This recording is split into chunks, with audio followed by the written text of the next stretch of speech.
Nothing can stop me. No. 'Cause I'm addicted to what you and I realize. Lead the way, I follow. No need to say where we are heading now, babe. I follow to the edge of it all. So tell your good night, 'cause I'll find no matter what. Yeah, susceptible now before the moment flies, before it flies. So tell your good night, 'cause I'll find no matter what. Susceptible now before the moment flies.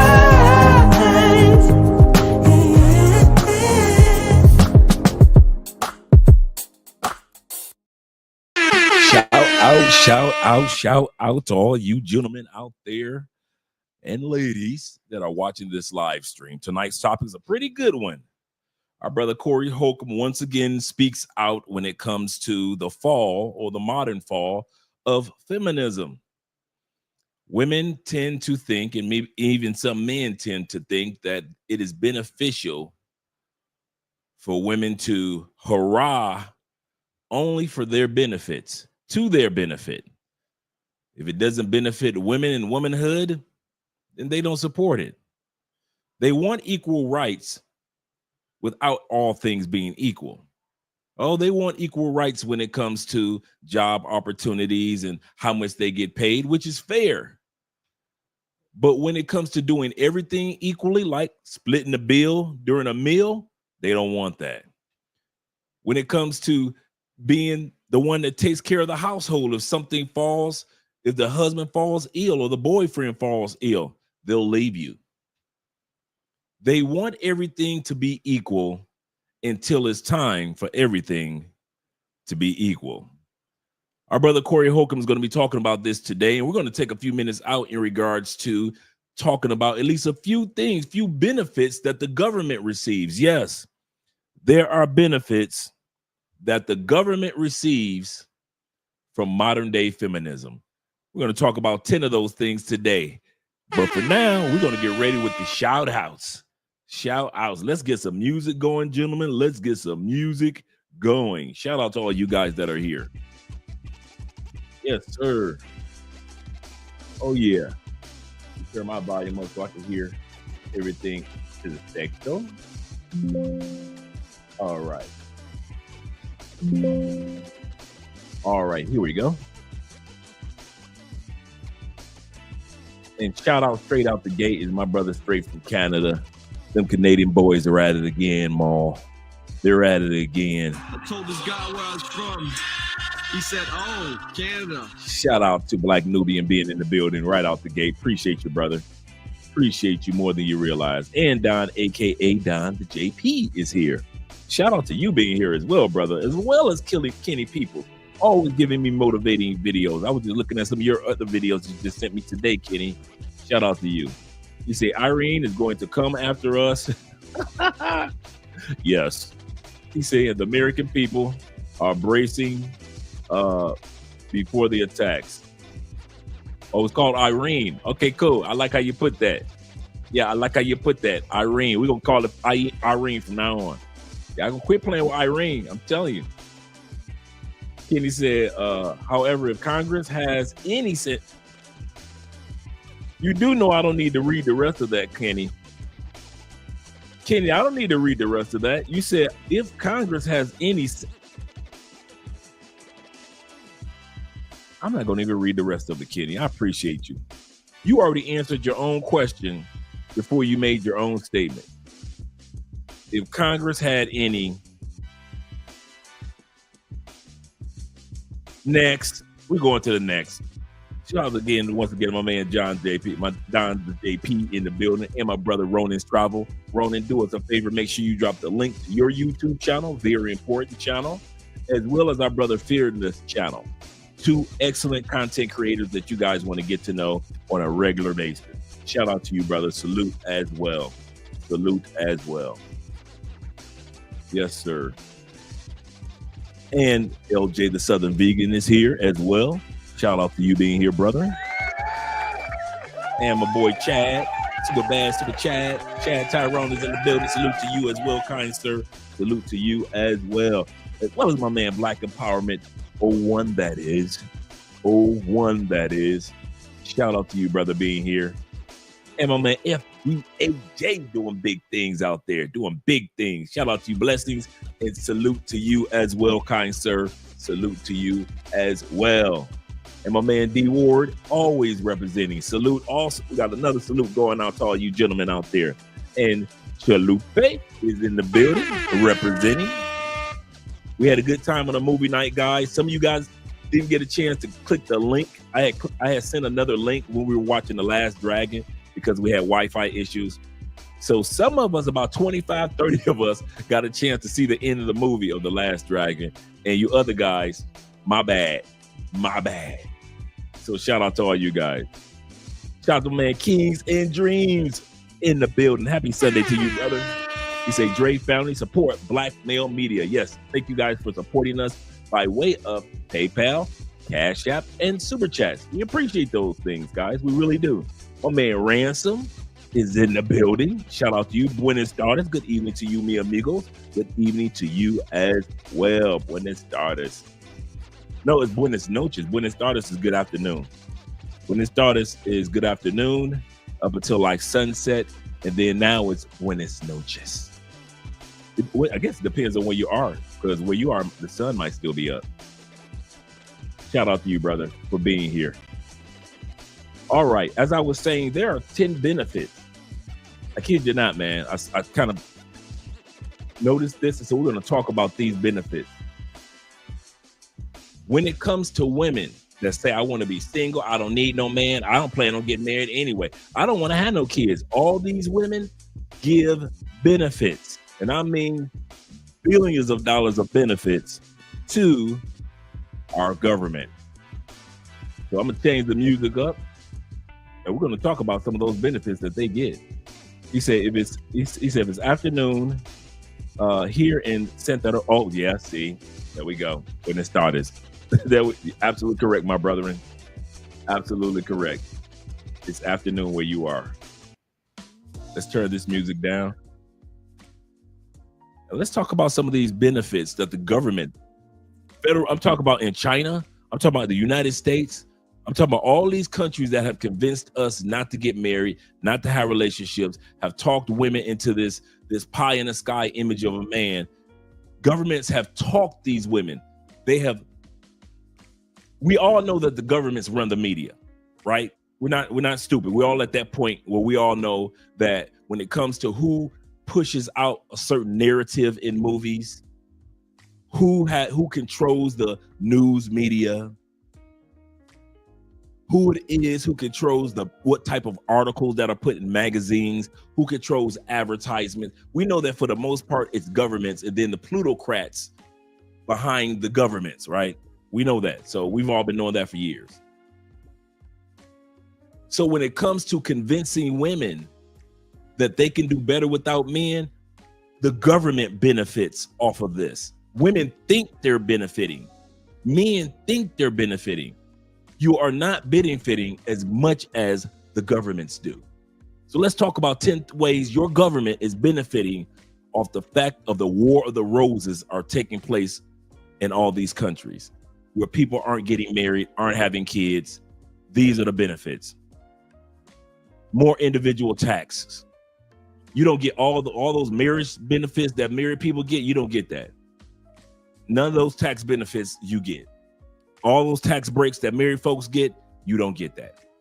Government saves so much money when it comes to sending back taxes because people without kids, as we well know, as everyday people without children and people that aren't married pay the most taxes. We don't get as many tax breaks unless, business tax breaks and things like that, real estate, so forth and so forth. But if you are single and you ain't got no kids, we already know we pay and we pay. We don't get a tax returns like a lot of people get. We're trying to save money on taxes. Number 2 reason how the government is making money off of keeping us single is higher consumer spending. People who are single spend more than couples do. You would think it would be the other way around, wouldn't you? Nope. When you have a couple and they living in one home, if that toilet breaks and he can't fix it, how many plumbers do they need? 1. If you got a single man and a single woman living in separate households and both of their toilets break down and they both need a plumber, how many plumbers do they need? 2. The consumer benefits more groceries are spent by keeping us single. They buy a chicken, you buy a chicken instead of a chicken for the household. The government is making so much money off of keeping us single because we spend more when we are single. We tend to save less when we're single. People that are in, whether they be married or boyfriend, girlfriend scenarios, that's my man, whatever it is, they tend to focus on the longevity of their finances compared to a lot of single people. Not all, as we well know, but a lot of single people don't invest as much as people that are in relationships. And the governments take advantage of that by causing you to spend more, convincing you to spend more. You're sitting around, but how many guys do we know? Perfect example. How many guys do we know? And I've done this when I was in the States too, so I can't say it's a passport bro thing. How many times have you smashed some coochie just because you was bored? You wasn't horny like that. There are chicks that got smashed in my life because I was just straight bored. So I went, spent the gas to go over to her crib, paid for the dinner, couple bottles of wine, condoms involved. All that money was spent just because I was bored. When you're a couple, you don't tend to do that as often, and the governments take advantage of it. Number 3 reasons how governments are benefiting off of keeping us single. We're going to get to our brother Corey. How governments are benefiting, keeping us single, increase workforce participation. Single individuals often work longer hours. Single people work longer hours and take less vacations. I didn't know that. Work longer hours, less vacations, and we work more we're willing to work more flexible hours. To where couples, they say, hey, listen, I got to go home and take care of my kids. Or I got a wife or boyfriend at home. I can't work all them hours. Single people are more flexible for our governments and corporations. Single people take less vacations, and single people work longer hours. Governments and corporations take advantage of this. So as long as we hollering, I'm single, I ain't never get married, I don't need no woman, I don't need no man, I don't need to have no kids. As long as we're hollering this, governments and corporations are flourishing. Do you think it's a coincidence that the more we yell, I'm single, and the more the women yell, feminism, corporations are getting richer and richer and richer and richer, and governments are taking more and more and more control of your independent life, no matter what country you live in. Number 4 is when it comes to governments and corporations taking advantage of the fact that we don't want to get married, we don't want to be in love, we don't want to have no girlfriend, we just want to live a single life. Cool, but the governments are the main ones getting paid off of it, and the corporations. The next one is fewer family dependent benefits. Fewer married couples or children can mean lower long-term costs for family benefits, child's allowance, or even child tax credits. Us that ain't got no kids, we don't get no child tax credit. Ain't got no kids. All you do is just marry, and y'all in a solidified relationship. Y'all get tax benefits. Once again, as I said earlier, we don't. No tax benefits for us. None. So since we see no benefits even in our taxes, governments take advantage of it. That's more money for them to keep.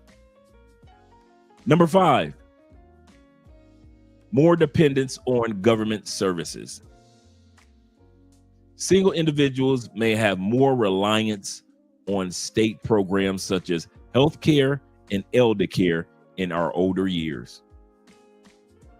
As many of us already know statistically, for those that don't know, this is one of the easiest stats that you can look up. 70% of all nursing home recipients are women on Medicaid. Look it up. This is an easy one. This is a layup I'm giving you right here.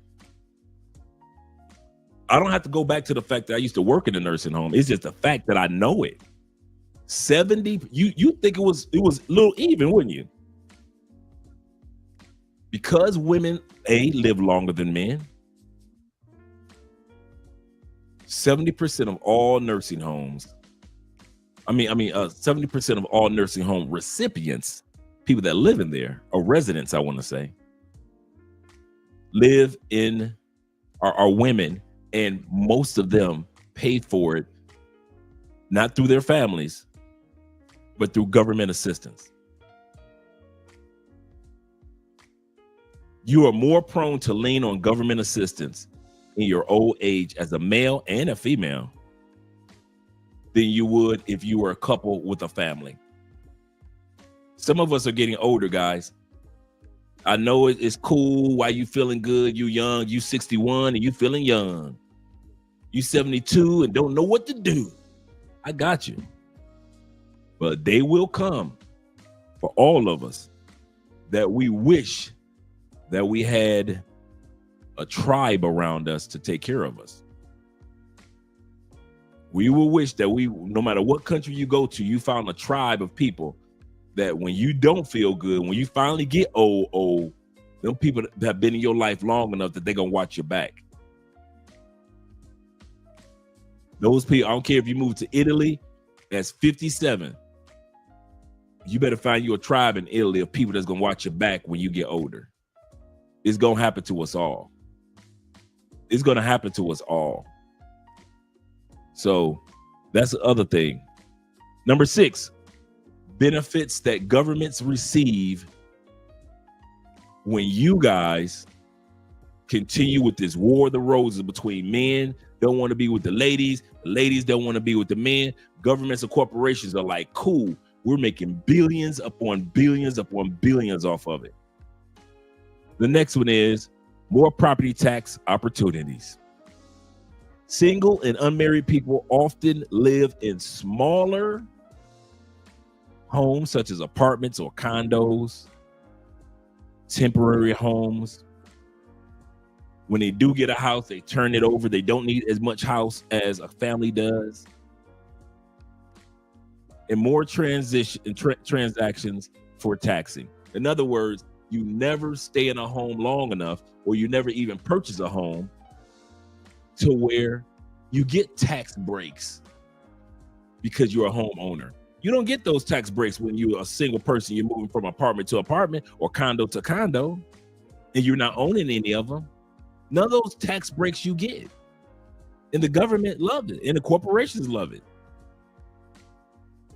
You're not buying as big of a house. That means you're not getting as many tax breaks and other things. You're not buying as many houses. Now, this is not for all people. That doesn't mean that all single people don't have this or all single people don't have that. Eat the meat, spit out the bones. Realize I'm not talking to everybody. But statistically, I'm talking to enough people. Enough of us are being used by our governments that the corporations are making too much money off of us by trying to convince us to stay single. They're really making too much money. The next one we're going to look at is number 7, more social. And like I said, we're going to get to Corey Holcomb in a split second, gentlemen. Appreciate you guys being here. We got 47 in the building. Click that like button. We like you. Really do. Make sure you like us too. Number 7, more social control through policies. You can control single people as a government with policies faster than you can control a family unit. Family units are more prone to think about their heritage.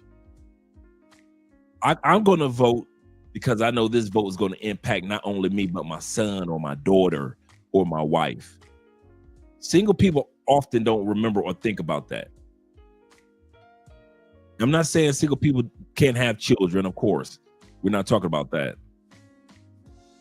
But when it comes to voting, it is easy to slide policies through when single people are voting compared to the family dynamic.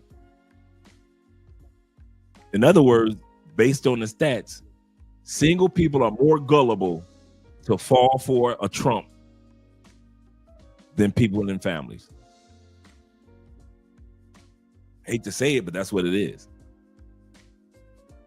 A fragment of populists without strong family units can be more susceptible to state policies and narrative, allowing for increased centralization of influence. You're easier or more to be influenced, whether you realize it or not. You have nobody in your home to debate counterpoint on a regular basis about a particular policy. It's just you making your own decision.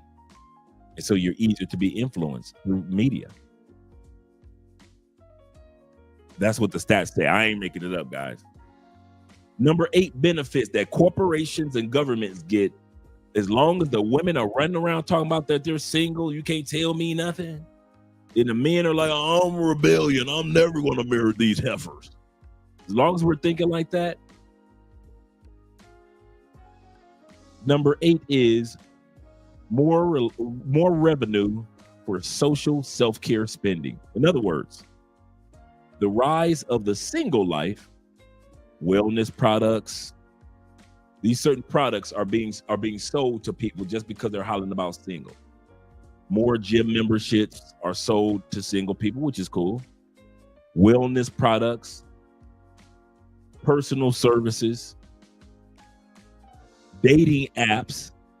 Everybody's making money off of you being single. Restaurants make more money off of single people dating, trying to meet up with each other, than they do with families coming in and buying a meal. I'll say that again. Restaurants make far more money on people dating each other and getting to know each other and going to the restaurants and bars and meeting each other and going to the clubs to meet each other than they ever do when it comes to families or couples going to a club or families going to a restaurant. Everybody's benefiting off you guys. As long as you're walking around, running around the planet, talking about, I'm single, you can't tell me nothing, and women are hollering about this, I'm a modern woman, you can't tell me nothing, I guess I'm just meant to be single the rest of my life. The government's cool with me, sis. I'm about to get paid off you for the rest of your life. Number 9, reduce costs in social programs for families. Government said, listen, it's not that expensive for us to have social programs out there for families when there's not as many families out there.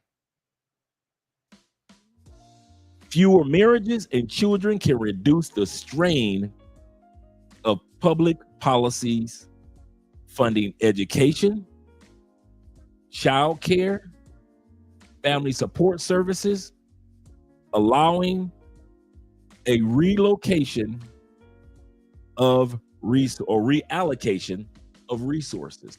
The money that they would have put in you and your family in your community, whether it was building other high schools, whether it was after school programs in your communities, whether it was a YMCA or a Boys and Girls Club that they would have built in your neighborhood for all those families, Ain't no families, ain't no Boys and Girls Club, ain't no another junior high school. Don't need another elementary school in your neighborhood. We're going to ship your kids out. They're going to get on a bus and go to another neighborhood. Why? We'll ship your kids to a neighborhood that has families, because where you live, all you single folks, the government said we're not spending money on building after school programs in a neighborhood where no families are. So if you wonder why there's no after school programs in your community, no daycare centers as far as government sponsored, no after school gymnasiums, YMCAs, and all that stuff in your neighborhood, one of the number one factors is it ain't enough families, bruh. It ain't enough families. And that's why your child got to get shipped to the neighborhoods where there are families and catch the bus back. Because the government says it doesn't benefit them. They're saving money and can allocate that money somewhere else.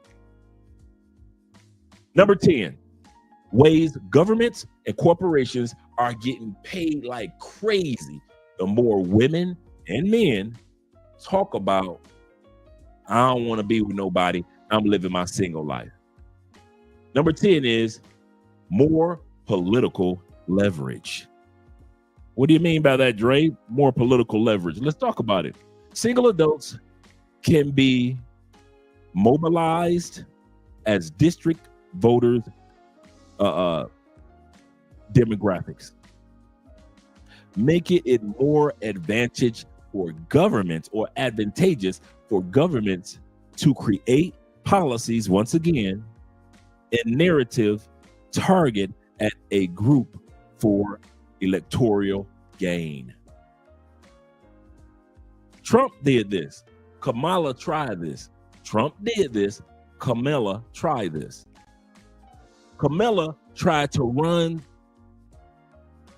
by focusing on the single women. All the single ladies, all the single ladies. She tried to get as many single, Miss Independent, I don't need no man, we are Miss Corporation, I am woman, hear me roar, modern women that she could, and fell on her mother face trying to do it, instead of focusing on who? The family. On the other side, Trump talked to nothing but white boys in his basement. If you think he talked to you brothers, hell no. I think y'all need to get through y'all head. In the United States, they really don't give a damn about your vote. Just because you done ran over to the Republican Party, they don't care. Just because the Latins done ran over to the Republican Party, they do not care.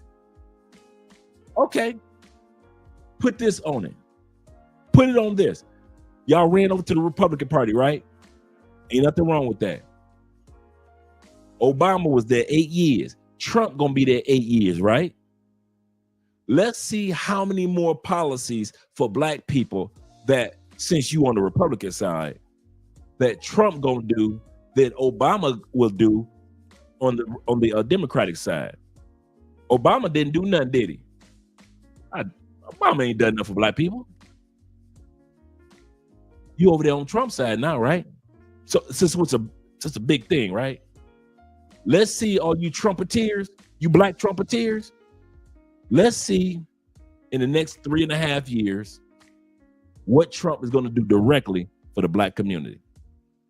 Since it's better over here, right? You said it's better. That's why you voted. All Trump did was this.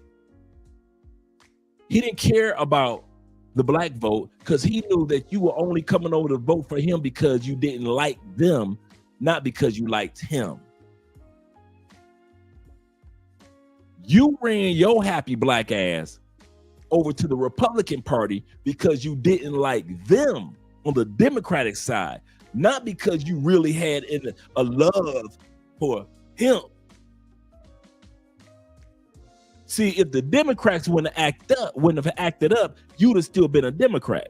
But since the Democrats over and over and over again, from president to president, has disappointed the black community, you ran over to Trump. Got you. Ain't nothing wrong with that. My point is, Trump knows that you don't like him. I'm gonna say that again, black folks, Latin folks, Asian folks. Trump know the only reason you over in his house because you don't like what was going on across the street. So he ain't gotta make you a plate. Why should Trump make you a plate, black man? Asian dudes, tell me why should Trump make you a plate? Latin dudes, you made songs about Trump. Salsa songs. Why should Trump make you a plate? Don't none of y'all that voted for him even like the man. Y'all can't stand him. So since he knows that, this is what Trump did. The same thing that Kamala did. She reached out for the single women.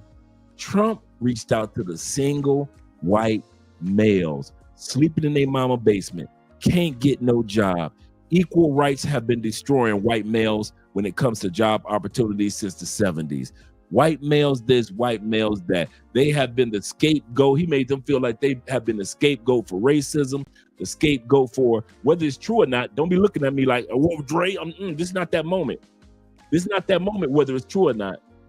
I'm talking about how he sold it, how Trump sold it to white males that couldn't get a job at 27 years old, still living in their mama basement. He sold it to white males, sold it to their mothers and fathers with a 34-year-old son that just moved back in. Trump sold his agenda to single white males and their parents. That's who Trump's constituents is.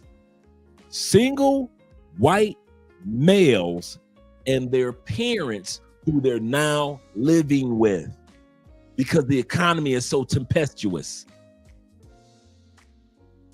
It's easy to coerce single people on what side of the aisle, no matter what side of the aisle, because single people don't come together and communicate and talk. We just in the basement, keyboarding it, and that's it. So number 10 is correct. More political leverage. You can convince, coerce, con single people faster than you can con a family dynamic or community dynamic. Whether it be black, white, Asian community, doesn't matter. Doesn't matter. Shout out to all you guys that are out here. Let me hear what you guys have to say. You've heard me running off at the mouth. Let's see what you guys have to say. Shout out to Ransom.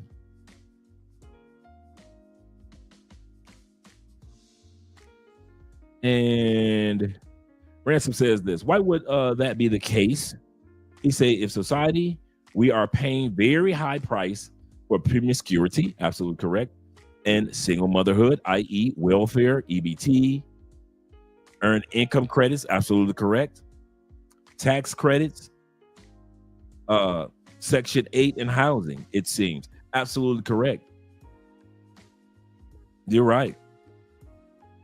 We're paying for that, and most of that tax money to pay for that comes in through single people.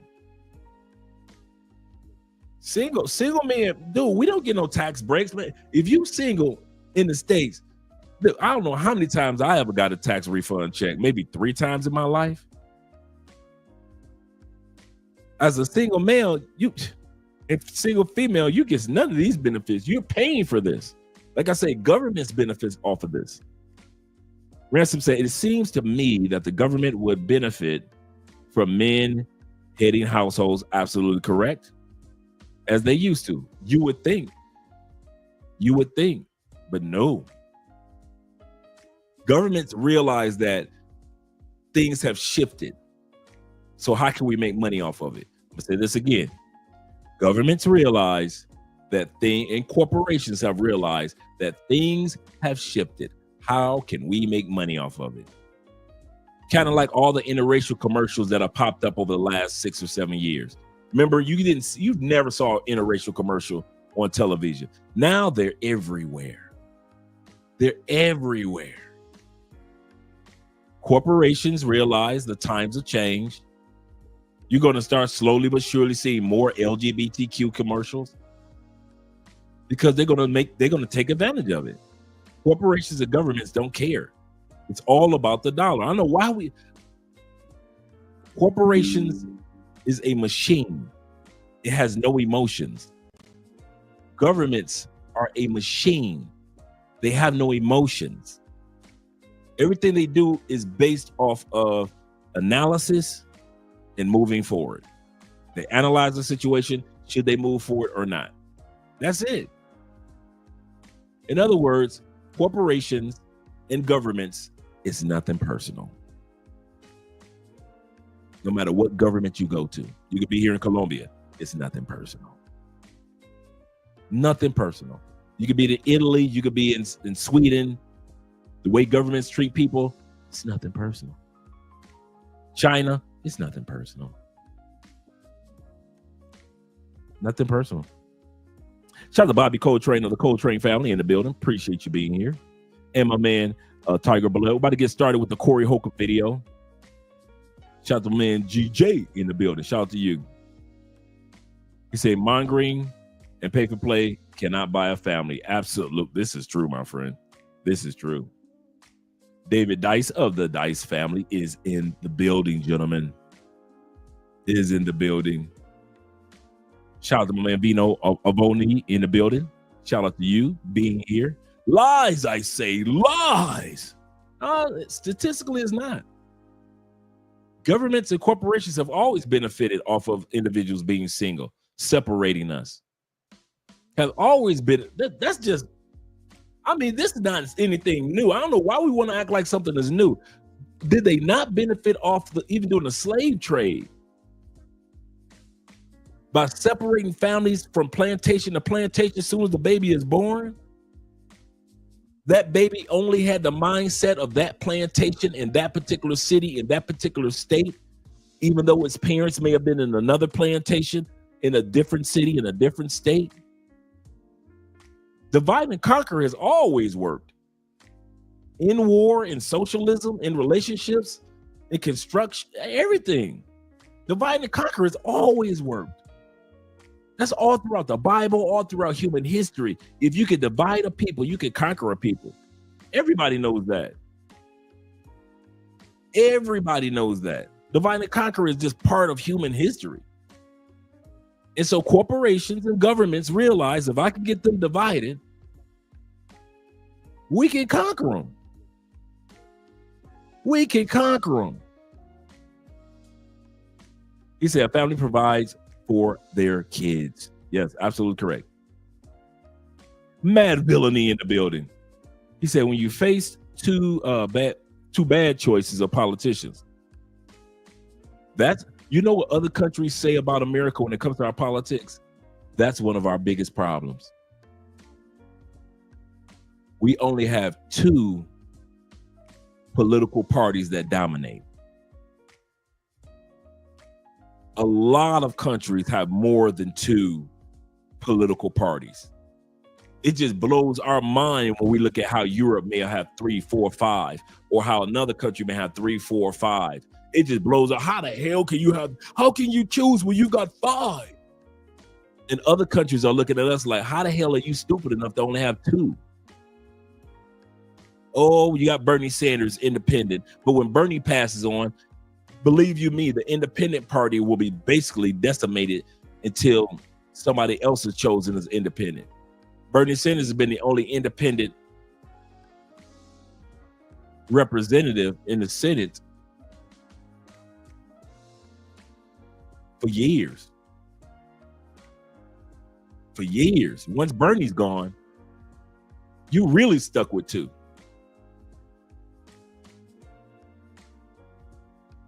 Remember when we were kids and you had Ross Perot, the billionaire in the 80s that ran for president as a 3rd or 4th party, used his own money to run for president in the 80s. Some areas he didn't make any sense. Other areas he made a lot of sense. But because Americans are so programmed to only think about 2 parties, we looked at Ross Perot like he was a joke.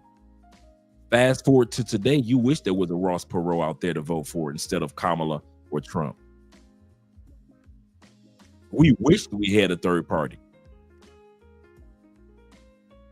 And if Bernie would have ran, what would y'all have did? Y'all would have called, he's a communist. If you have ever been to a communistic country, you would not have called Bernie Sanders a communist. That's what Americans don't know. That's when I know Americans don't know what they're talking about. I have been to communistic countries, and some of you guys have. Bernie Sanders is far from a communist. Far. But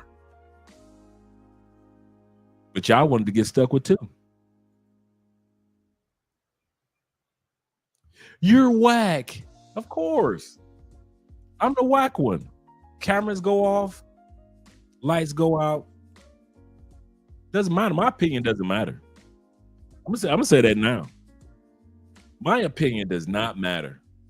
I'm just giving you the stats of how governments are taking advantage of the fact that you're single. How corporations are taking advantage of the fact that you're single. Whether you want to accept it or not, these cameras go off at night. That's not my this is not a counterpoint debate. I'm just giving you the stats. Stats, facts that you can look up on your own. Just look up on your own. 10 things, 10 benefits that governments and corporations are getting off the fact that they've convinced us, that they've convinced women, first of all, that they need a man that's got a 6-pack, 6 figures, 6 inches long. He's got to be a Christian, but be able to stomp somebody with steel-toe boots. He's got to love pets, but love my kids that I had from another man. They've convinced women of this mythical character that doesn't exist. None of us men fit that mold. None of us. But governments and entertainment has convinced women that this person exists, and they believe that person exists in masses. That's the craziest part. They really think that there's a 6 foot, like 10 million dudes in the United States. They really think it's 20 million dudes of their race. Let's not forget about the race part. Black women actually think there's 20 million dudes. White women think it's 20 million dudes. Asian women think it's 20 million dudes. Latin women think it's 20 million. All these women think there's a huge pool of men that are 6 feet, making 6 figures, got a big 6-inch dick. You got a 6-pack. You wear steel-toe boots, but you innocent. You a Muslim, Christian, Buddhist, ex-Krishna. You love pets and parents, meaning your father-in-laws and their pets. Anything she says goes. Your money is her money. Her money is her money. And they think that it's millions of us out here that fit that criteria. Who told them that? Us? Hell no, we ain't tell women that. Then who told women that then? Who told women that this particular person exists? Over the last 20 years. Remember, women didn't talk like this in the 90s. Women didn't talk like this in the 80s. Women didn't talk like this in the 2000s, did they? Women didn't talk like this in the 50s and 60s or 70s. Who was it that told women this if women didn't tell themselves that? If we didn't tell women this and women didn't tell them this, who told women this person, this mythical character, mythological character, this unicorn of a man existed? Governments and corporations. Why? Because governments and corporations benefit off of women staying single. Always have and always will. Shout out to David Dice of the Dice family. David says, Andre, I'd rather be single while in the States. Bing. See how we talk? Now that's how you give the answer. While in the States. I couldn't agree more. I am a perfect example of I'd rather be single while in the States. I'm a perfect example of that. There are thousands upon thousands of us around the world that are proving I'd rather be single if I got to be stuck in the States, if I got to be stuck in Canada, if I got to be stuck in UK, if I got to be stuck in Australia, if I got to be stuck in these westernized countries, if I got to be stuck with the mindset of people in China or the women in China, if I got to be stuck with that, no, I ain't getting married. No, that ain't gonna happen. I'm with you, gentlemen, on that one. But for those of us that ain't stuck in the States, let's go back to the next part. He said, while stuck in the States, because having a wife or a girlfriend or kids is like being kid in house party, which we just watched yesterday. Going home, knowing I'm gonna get my butt kicked. No, thank you. Absolutely correct. That's the part that women are upset with us about, men, that we have become not emotional, but being who we are, rational. We're looking up the facts. We're looking up the laws. We're analyzing the situation that happened to the next man, and we don't want to go through what the next man going through. We sit back and watch what's going through with these entertainers, NBA and sports figures. That's one thing. But we're seeing these things, these travesties in the destruction of a man by everyday men. The everyday mere mortal, the average guy, the average Joe. If he gets a kid, they're going to destroy him economically, socially, emotionally when it comes to trying to be a father. That's just a given in the States. If he gets married, you mean a woman's got the right to just wake up one morning and from out of nowhere, I'm not happy. Well, damn it, I haven't been happy for years, but I kept this family together. She don't care. She gonna leave you, take half, if not most of your stuff, put a false report out there on you talking about you put your hands on her so she can get you kicked out by the police. You have to turn in your key. She's changed the locks. You got to move out your furniture. She sold and convinced your kids that you are a bad dad. You'll never be able to tell the truth to your kids until your kids are 23 to 25. Why? Because even when your kids hit 16, 17 years old, that woman in the United States or Canada or UK has convinced your woman that you are such a monster that even when you try to talk to them and tell them the truth at 16, they're still, I don't want to hear it, Dad. I don't want to hear it. Some of you got to wait till your kids are 31 to where they finally settle down and they've gone through life to sit back and say, now I get what Dad was talking about. Now I understand where Dad was coming from. I've got my own son and I'm going through the same thing my dad was going through with my mama. Now I see what Dad was saying. But your child 31 now. So 31 years, that woman gonna share and shed a lie on you because you want to do all that in the United States. And you want to shame the rest of us for leaving and not want to go through that? I'm not black, I'm OJ. Okay. Shout out to my man FBA in the building. He says this. He said, no lies told, OG. Ask my divorce attorney. Yeah. Kid you not. I'm not saying that. Now, when I gave those 5 things that governments and corporations benefit off of us being single, I'm not saying run to get single and run and get married in the States. Oh, hey, this is the last YouTube channel that you will ever hear me tell you something crazy like that. We've put out over 1,000 YouTube videos and live stream over the last 6 years. Not one of them have we ever told you to get married in the West. United States, Canada, UK, Australia. Never. You will never hear me say something crazy like that. I'll be on Facebook, see a couple get married, congratulate. I'll put my little text, congratulations, and I keep my mouth shut. But as for you guys on our channel, no, you'll never hear me say that. So I'll just give you stats on how governments benefits, but that don't mean for you to stay up under that, man. Okay.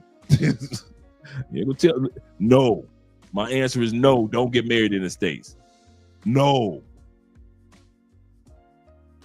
That's definitely my answer. Shout out to you, gentlemen.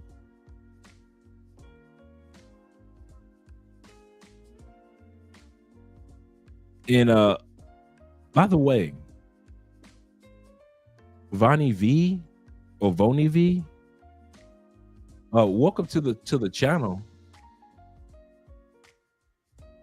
I hope you're having a good evening, but you know, if you agree, if you don't disagree, you say you're part of the problem, not the solution.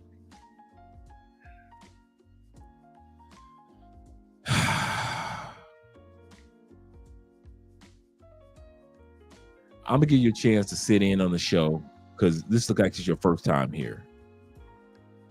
So I want you to sit in on the show. Remember, Kevin Samuels used to ask women, how many of my shows did you ever watch before you made a judgment call? And most women that made a judgment call on Kevin Samuels had never watched the full show before. I'm gonna show you that grace tonight. Enjoy the show tonight. And if at the end you feel like we weren't being fair, you ain't got to come back. I mean, you can still put your comments in and so forth and so forth.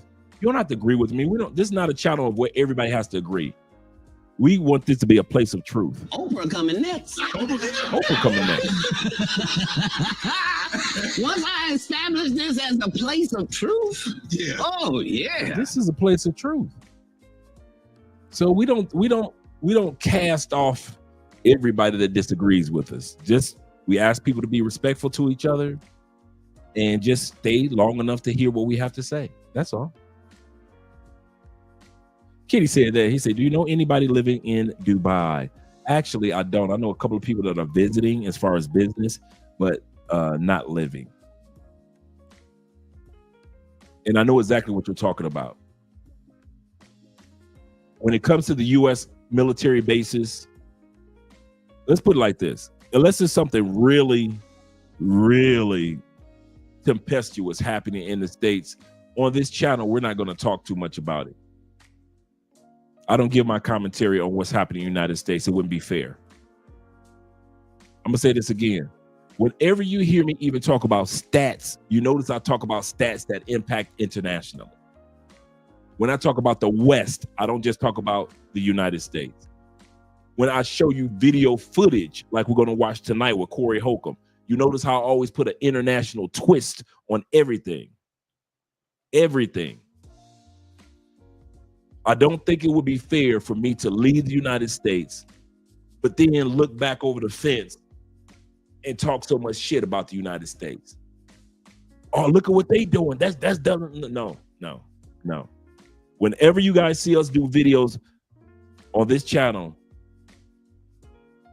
Vonnie, hope I'm pronouncing it correctly, Vonnie V or Vonnie V.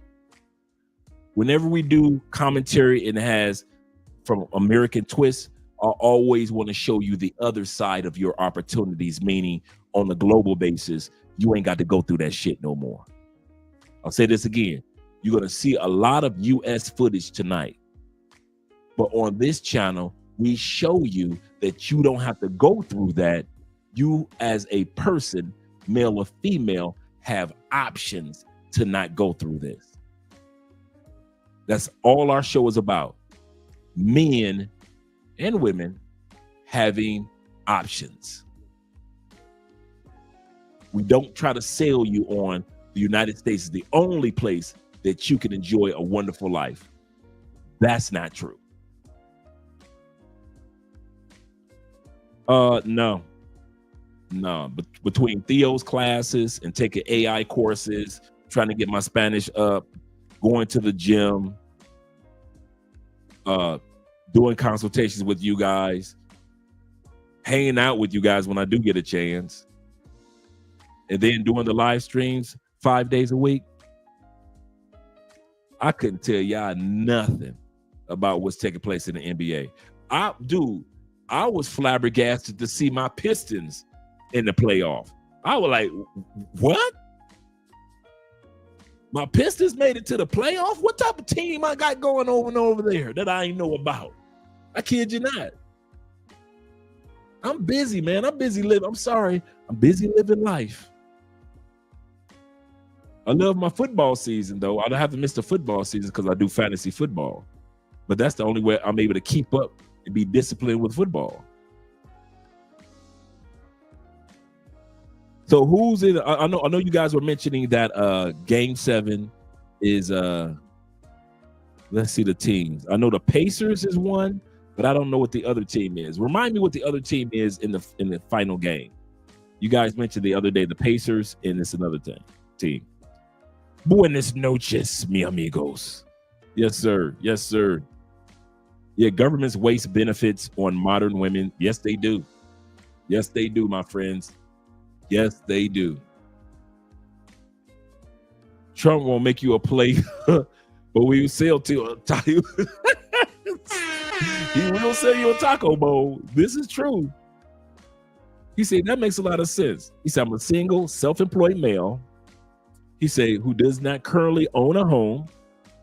He said, I have virtually no tax write-offs. You see where I'm going with that? We get no tax benefit. He said, my $150K in student loans. He said, even the student loan write-offs phase out. Wow. Yeah. He said, and I got an $80,000 a year income. Shout out to my man Link Johnson in the building. Appreciate you being here, Link. He said, life imitates art. This is true, my friend. He said, vice versa. Right, vice versa. Watch the media world. This is true. Yeah, I try to keep my keep out of especially the political realm that's going on in the United States. I told y'all probably my favorite my favorite government story that I have, and some of you guys have heard me tell this one a million times. It was in the middle of COVID, January, and me and Andre was like, you know what, let's go rent a hotel, nice little hotel, swimming pool, everything, and let's just get away from our home. So we rented a hotel, right? I'm sitting out on the balcony, just cracked a cold one, cold beer. I'm sitting on the balcony, just looking at the sun setting and just breathing in fresh air, right? I get a phone call from one of you brothers. Andre, you watching the news?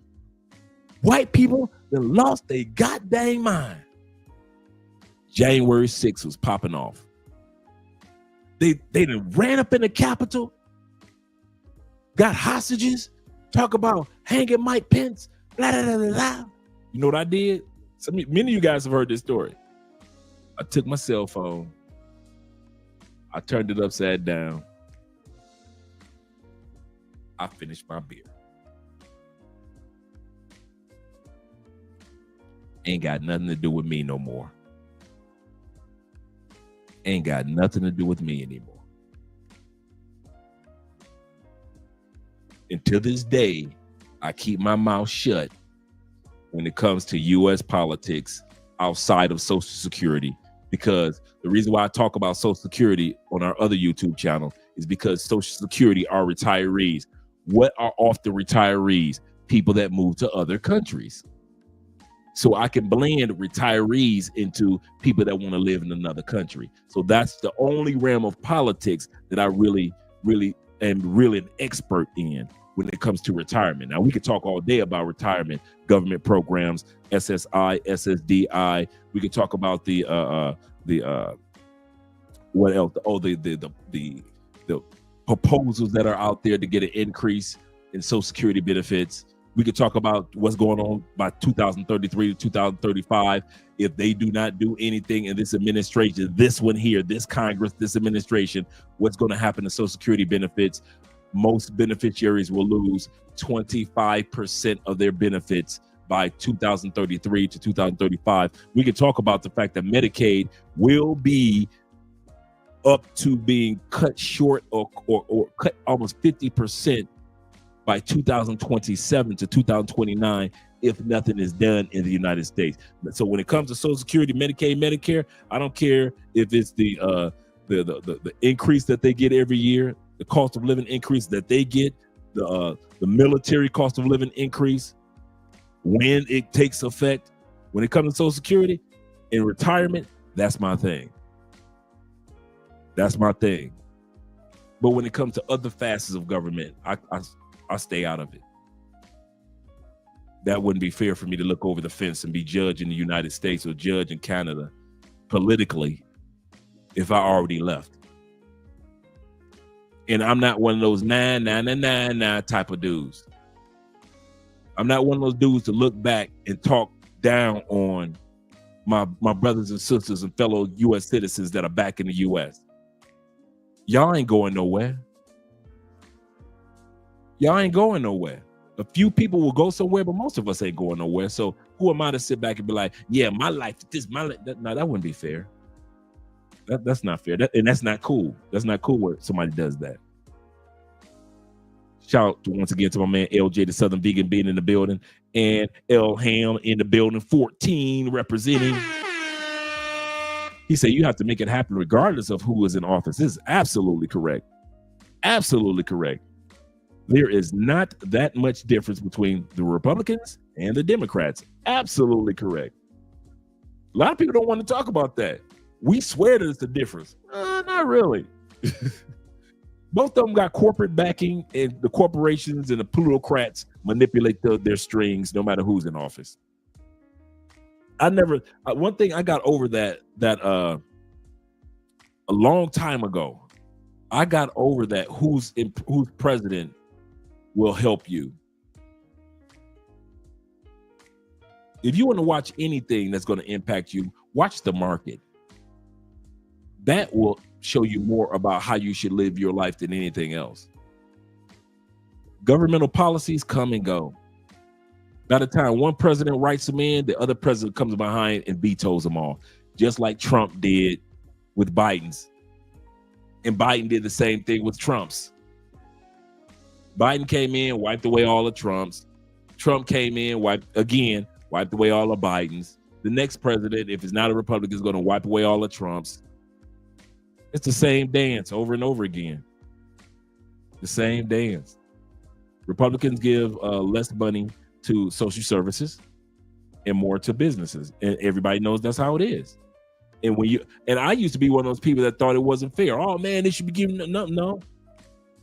Because the more money you make, the more you start to realize, now I get it on the Republican side. I understand how they look out for businesses and tax breaks. And now you're happy with those tax breaks when you're in business. Employees don't like it. People that work for companies don't like it. But when you got your own company, you kind of like, good looking out. Good looking out, Trump. Bernie laid back down as a debate with Hillary. Yes, he did. Or laid down, not laid back down. And then bought a vacation house with your donations. Bernie was never that dude. However you want to look at it, Steve, they're all basically the same. I wasn't talking about Bernie in the sense of, yes, Bernie should have been president, but I think we should have at least one more option when it comes to at least one more solid party when it comes to who's going to be our president. To just have two, and we just have to choose the lesser of two evils, that's what's destroying us, man. We just don't have a solid choice, a third choice to choose from. You say most women are delusional and entitled at best. Shout out to Willa in the building. Appreciate you being here. Women confuse that with what they've seen on television, movies, and social media, what they actually see in real life. They can see the same 6'5" dude and think because they see that one, there's a whole lot of them, when there's only 14% of us on the planet over 6 feet. The average American male is 5'10". Nothing wrong with that. Nothing wrong with that height. Nothing wrong with that height. To sit back and just shun a dude because he's not 3-4 more inches is crazy.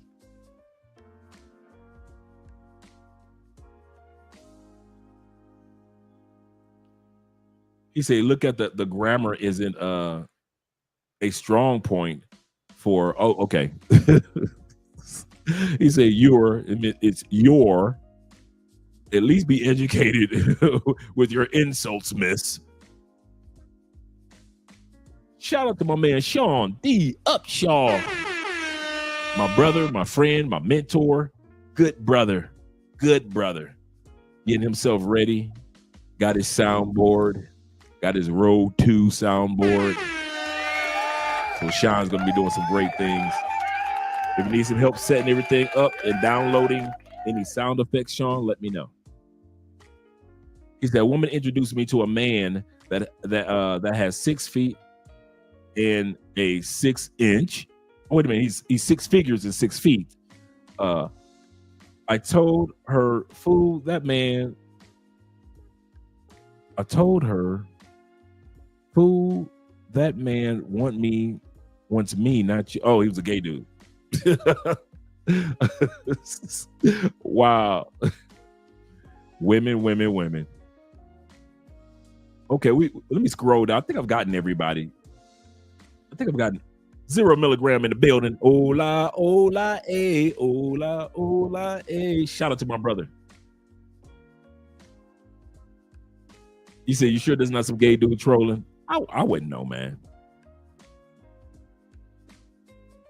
He said, Kenny said, like Nino Brown said to the cops, friends is friends, business is business. He said, I tell you business, this is business, nothing personal. Shout out to my man, absolutely. Shout out to my man Dollar Bills in the building, bad boys, what you gonna do? And my man E Breezy. What? Speaking of fantasy football, Dre, are you doing fantasy football this year? Absolutely. I actually need to get with some of you guys because I want to set up. Let me write that down because I've been thinking about it. Setting up a Love Crossing Borders fantasy league this year, and I know starting early April, that's when all the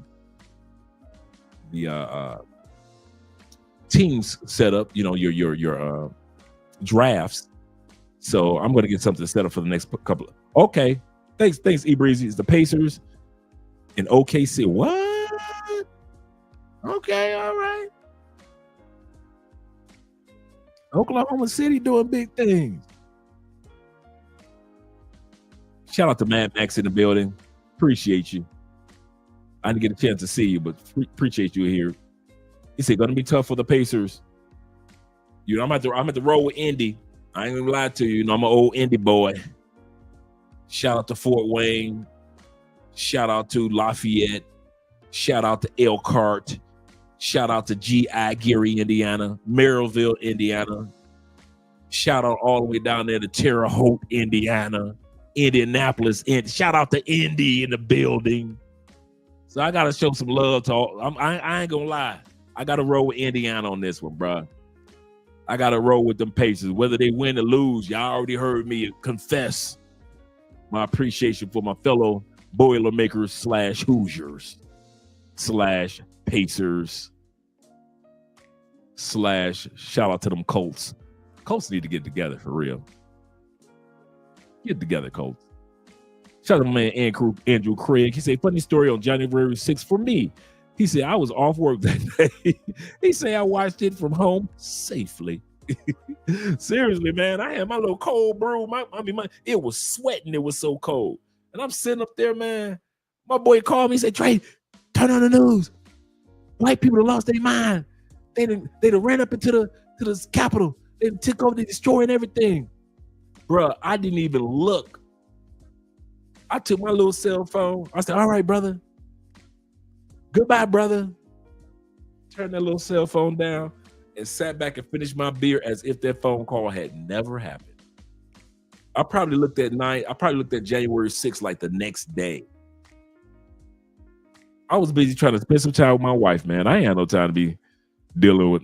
He said, yeah, Dre, busy these days. He said, life living, peace to everyone. Shout out to once again the Black Empowerment. Yes, sir. Let me make sure I got everybody. Jay Carson is in the building, gentlemen. Ladies and gentlemen, Jay is in the building. Shout out to you. She's being blocked and deleted. Deleted it, sir. All right, Kenny. Shout out to you, brother. Thank you, moderators. Let's get started with the video. We got 70 people in the building. Click the like button. We like you. Yes, we do. Make sure you like us too. All right, let's get started. Let me turn the music down just a tad bit.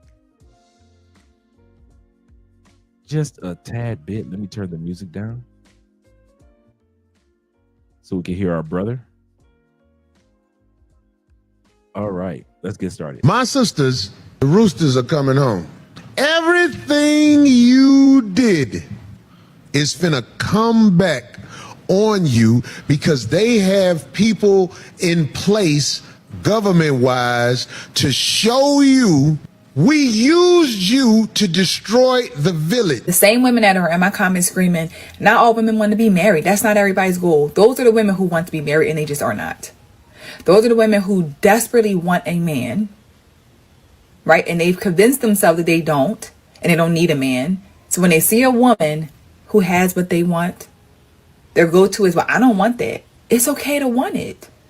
It's okay to be honest with yourself that I do want it, I don't have it, and I need to figure out why I don't have that man. Right? I feel like there's this constant thing about, again, you focus always on single women. My focus is on wanting to change the community. And to change the community and amongst Black people, we have to bring back families, bring men and women together in a healthy way. Women need to recognize why we are where we are. Raise your hand if you're married. None of you are married. Raise your hand if you would like to be married to your baby's father. Let that sink in. Don't let that slide by. 1986. 1986.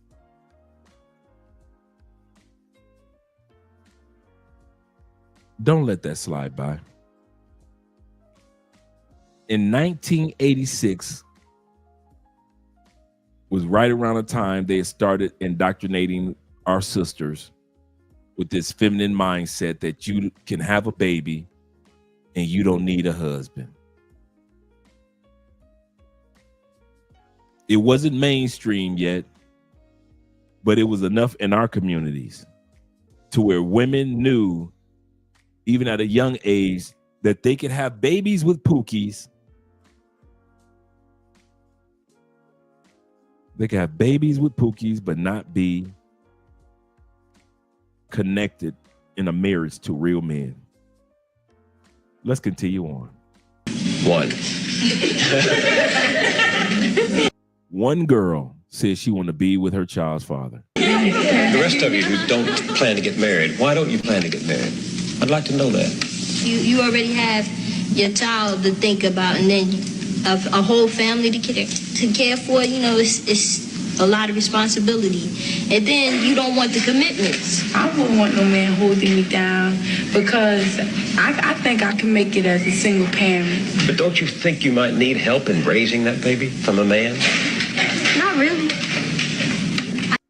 Why do you think these young ladies say not really? That they don't need help? Because they saw their mothers receive government assistance. See, they don't need a man because they believe that they can depend on the man.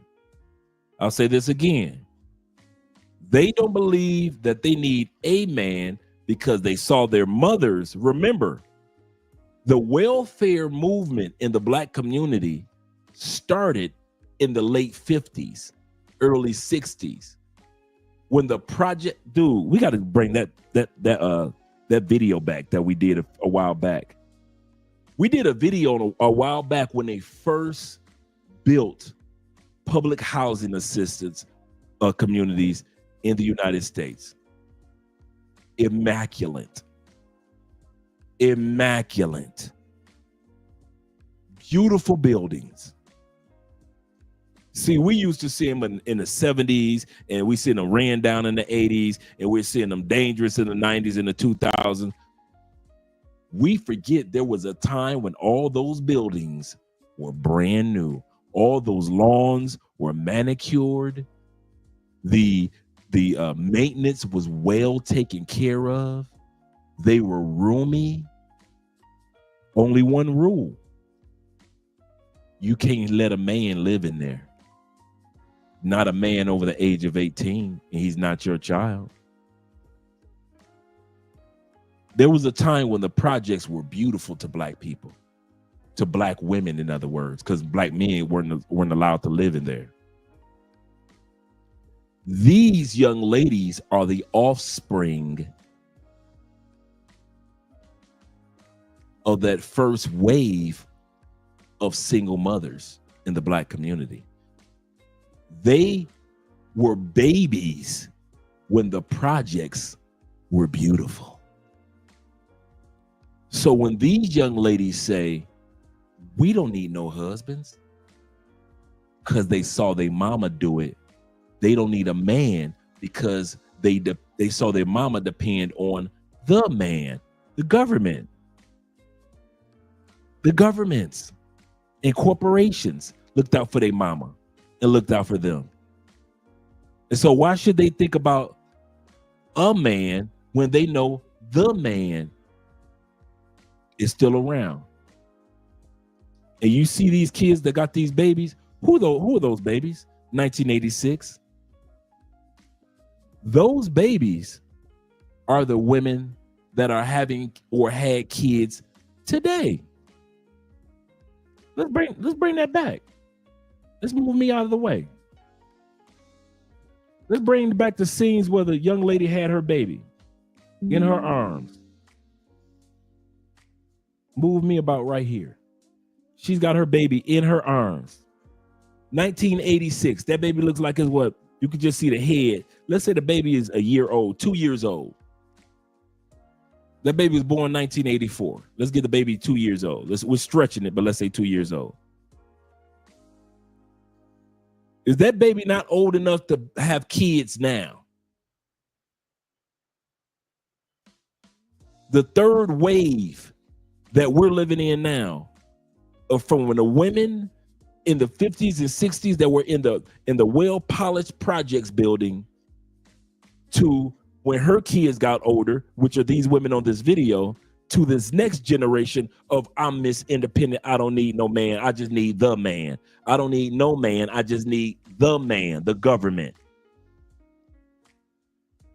You guys, right now, we are living in the third generation of women that have been programmed to believe that they don't need a man because they always could lean on the man, the governments. Yep. Yep, absolutely correct. Yep. Absolutely. Yep. Government assistance. Yeah, I'm gonna pull that. I'm gonna go into our archives, and I'm gonna pull up that video when they first put together the projects. Bruh, houses were, the projects was clean, nice. Think about the projects with no graffiti, no crime, manicured lawns. All they had to do was bring in the furniture, but no men allowed. Crazy. Figures are not substantially important in the family.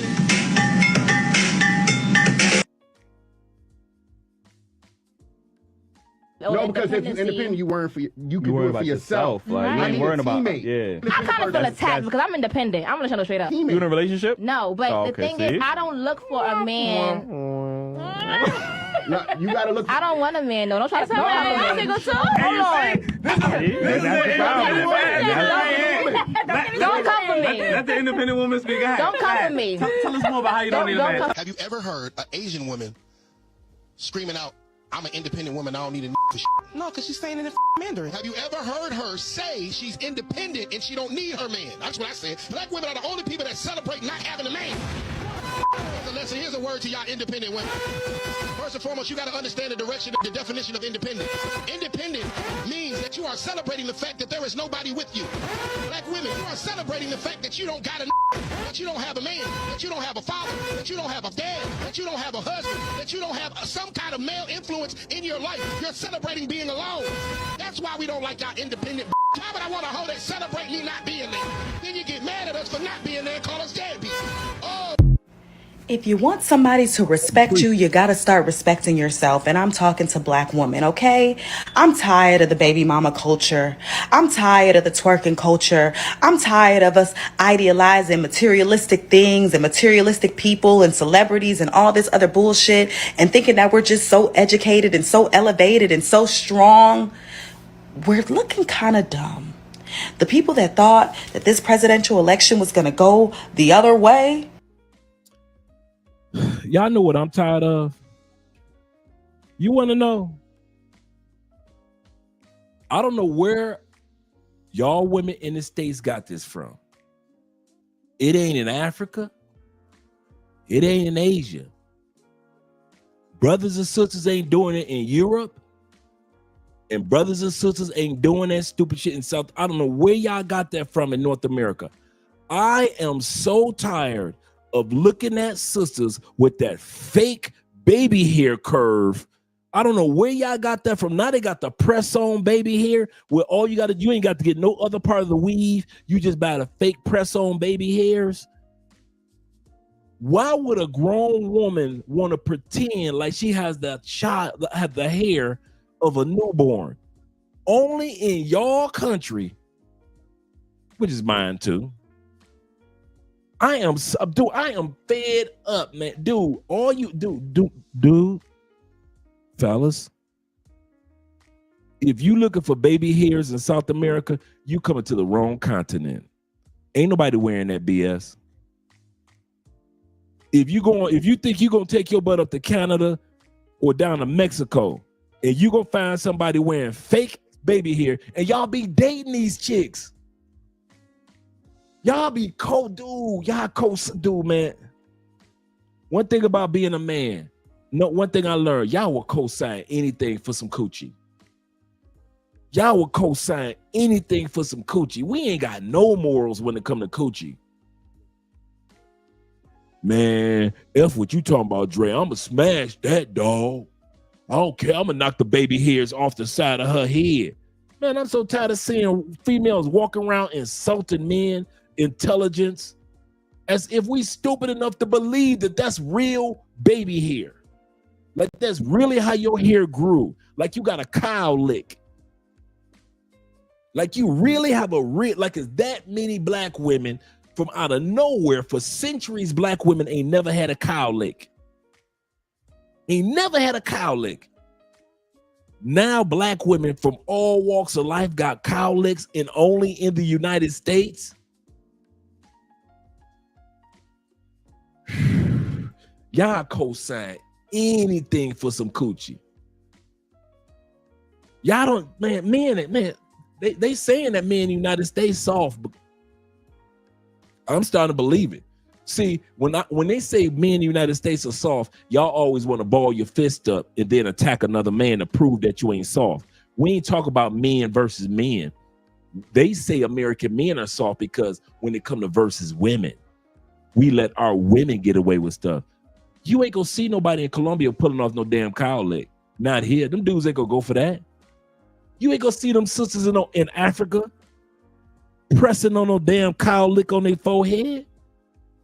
Talking about this baby, this natural. This is how my hair grow naturally. They don't do that. Man, them African dudes will slap that off the side of her head. Go ahead and take that to Asia. Go on to let some of them Asian women call themselves want to wear a cow leg. Them Asian brothers do not play. She gonna end up. Listen, you sell cow licks to them dumb Americans, girl. You don't wear a cow lick.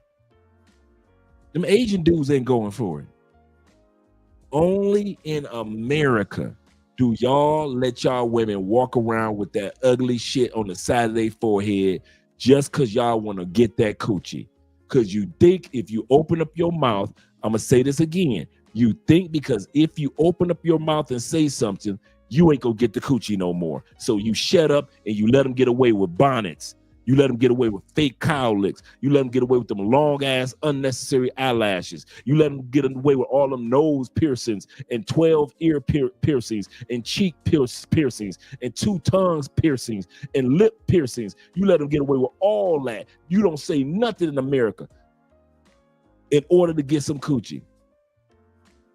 You let them get away with the way they wear their dresses. You let them get away with degrading themselves on Instagram, gotta always have their butt turned up on TikTok. You let them degrade themselves like crazy just so you can get that coochie. You know, if you tell her to take that photo off Instagram, you might not get that coochie that night. So you keep your mouth shut. You tell her you tired of her wearing them damn ugly ass bonnets, you ain't gonna get that coochie no more. You tell her to stop wearing them long, unnecessary long eyelashes. I ain't got nothing against eyelashes, but when it's that long,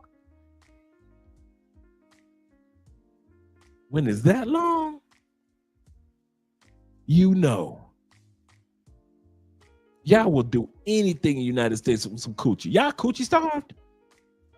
See, I ain't never been coochie hungry, so I wouldn't know. Could y'all tell me, are y'all coochie starving in the United States? Because that's the only way y'all letting them women get away with that shit. Because ain't no way, dude, I ain't never been with a bonnet bitch. I'm going to tell you that now. Ever.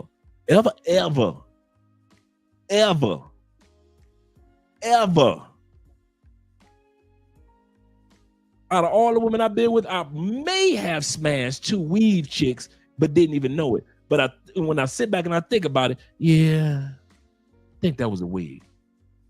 I would rather be with a chick with a pixie cut or a small afro or brush waves before I get with a chick with a long fake ass weave.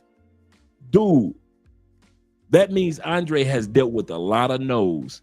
Can't no female say Andre ain't opened up his mouth. Ain't no way in hell I'll be walking around the country holding some chick hand and she got them fake. Dude, I cannot stand that shit. And the only reason they still wear it is because of you dudes that don't open up your mouth because you're too scared that if she cute enough, like Lil Mama right here, she ain't ugly.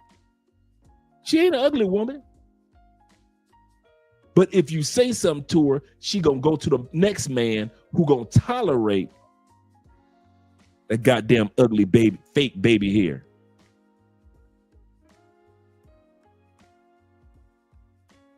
He say, damn, mullet toes, yeah. Camel toe, super tight yoga pants. This new generational hair, baby hairs, what?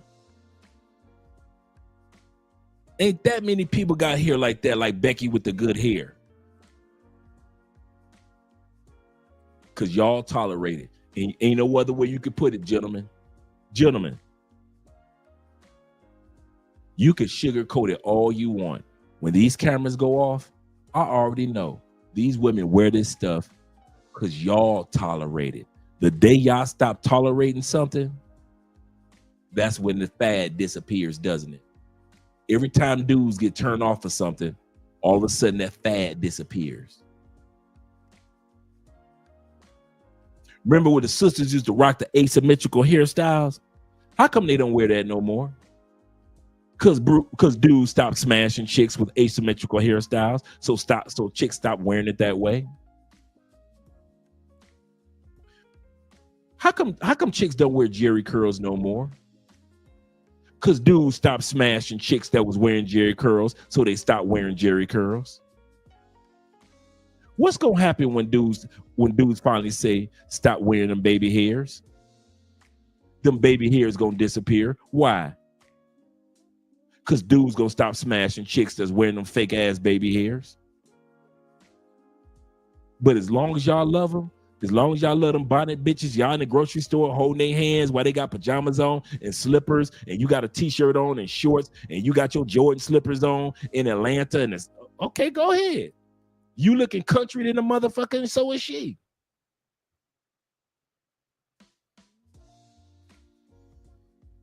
That's why y'all be so amazed when you go to another country. You look at other women and they can be beautiful, and it don't take all that. It don't take all that.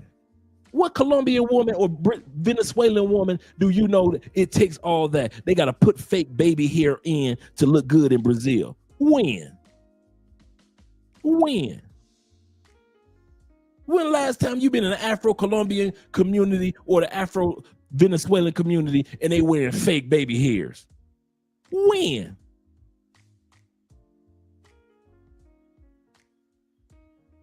When? You know what? Here we go. I was gonna save this for tonight. We're gonna look at the Afro-Colombian sisters. We're gonna look at the Afro-Colombian sisters.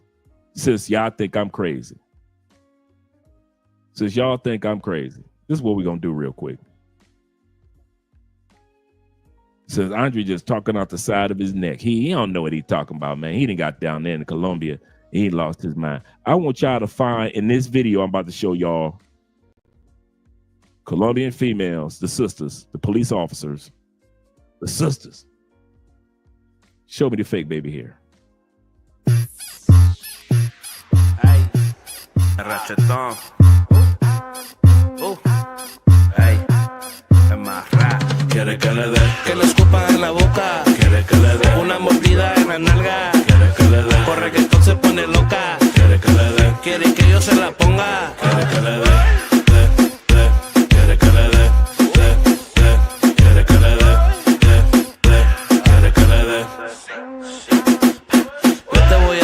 Carrito boom boom, o vamos a hotel y yo rento un room. Anda apretadita y yo quebro el condón. Anda mojadita y ya viene zoom zoom. Hacemos chaca chaca con la boca me la mama. Juana la cubana bien bonita me la jala. Te viene en la noche, la saco en la mañana. Esconde a tu tía porque también tiene ganas. Que le escupa en la boca. Una mordida en la nalga. Corre que entonces se pone loca. Quiere que yo se la ponga.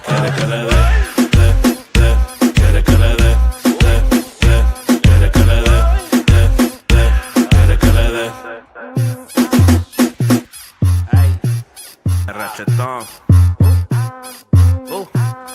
Ay, es más rap. Quiere que le dé, que le escupa en la boca. Quiere que le dé una mordida en la nalga. Quiere que le dé, corre que entonces pone loca. Quiere que le dé, quiere que yo se la ponga. Quiere que le dé. Quiere que le dé.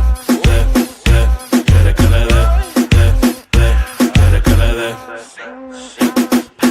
Yo te voy a dar en el carrito boom boom. O vamos a hotel y yo rento un room. Anda apretadita y yo quebro el condón.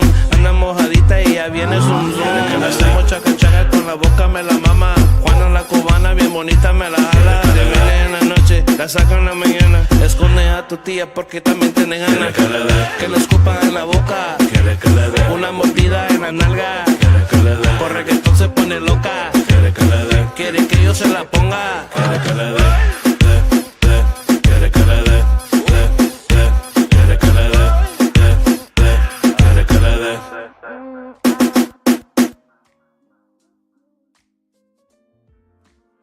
Show me the baby hairs.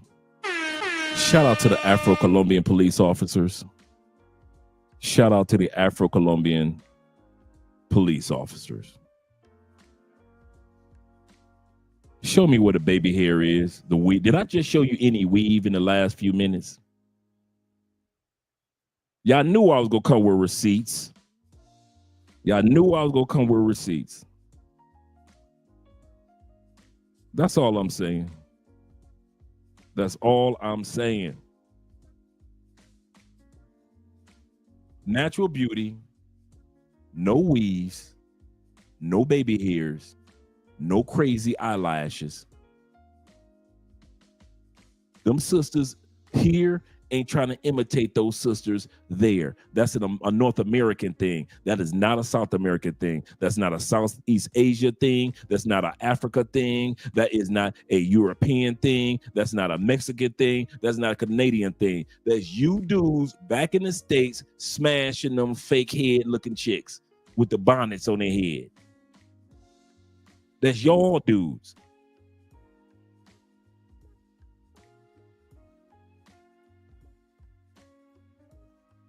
He said, show it again. I was looking at the hair. I'm going to show that again tonight. I'll show that again tonight, without a doubt. Without a doubt. Let's get back to the video. I know she was making a good point. Because it was a black woman that popped up out of nowhere in 3 months. Okay. You got to face the facts now. When you go running around, bringing people that are twerking, bringing people that are just musicians, not saying no shade to the musicians, but we got to respect ourselves if we want anybody to ever respect us. They're going to continue to pander to you, continue to baby mama you, continue to basically treat you like you're dumb, because we're treating ourselves like we're dumb.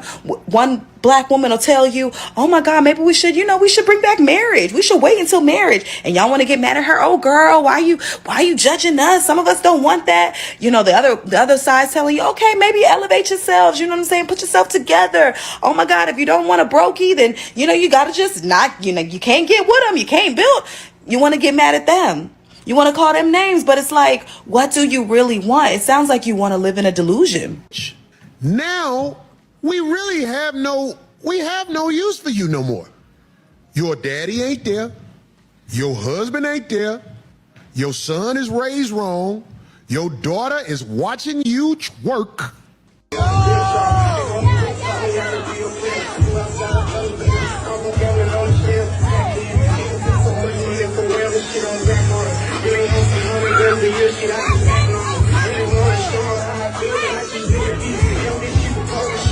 I just watched a video of a mother pull her pants down in her thong and twerk in front of her 5 kids, several of those kids being little boys. Call CPS now, immediately. I'm so tired of y'all. I'm so tired of y'all. When I say that these new little boys who being raised by these 304s are going to be some of the most disrespectful young men that you've ever seen. Y'all see the uprise in the unaliving of black girls by the hands of their black boyfriends? If y'all think that that's by coincidence, it's not. Those are more than likely boys who was raised by 304s. You can hear me now, believe me later.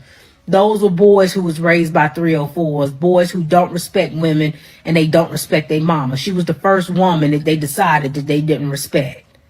I don't know when y'all are going to connect the dots, but I don't think y'all going to connect it until it's too late. I don't know how you don't see the pipeline of young boy with 304 mother who does not respect mother, goes on to hate women and end up unaliving or... You have done what we wanted you to do well in destroying the village. The father of your child is probably in court with you over nothing. You ate from the forbidden tree. You went and used a system that destroys you to destroy your family. And now they have no use for you. Remember all the female black mayors and everything that was happening and all like that? Yeah. They ain't got no use for that shit no more. I've applied to so many places. Like, you name it, I fucking applied. And I've been working this temp job. And they put me in the same company that I worked for 2 fucking months. 2 months. I even interviewed and still didn't get the job. And I'm working there. Well, I got fired from my job today. Yup. And let me just say, it wasn't because I stole anything. I didn't say anything out the way to anybody. I didn't harm anybody or none of that.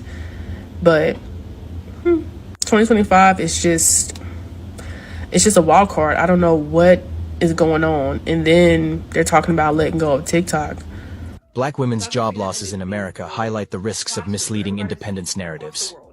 So the same time women are being told, oh, you're impervious and you're strong, you don't need anybody.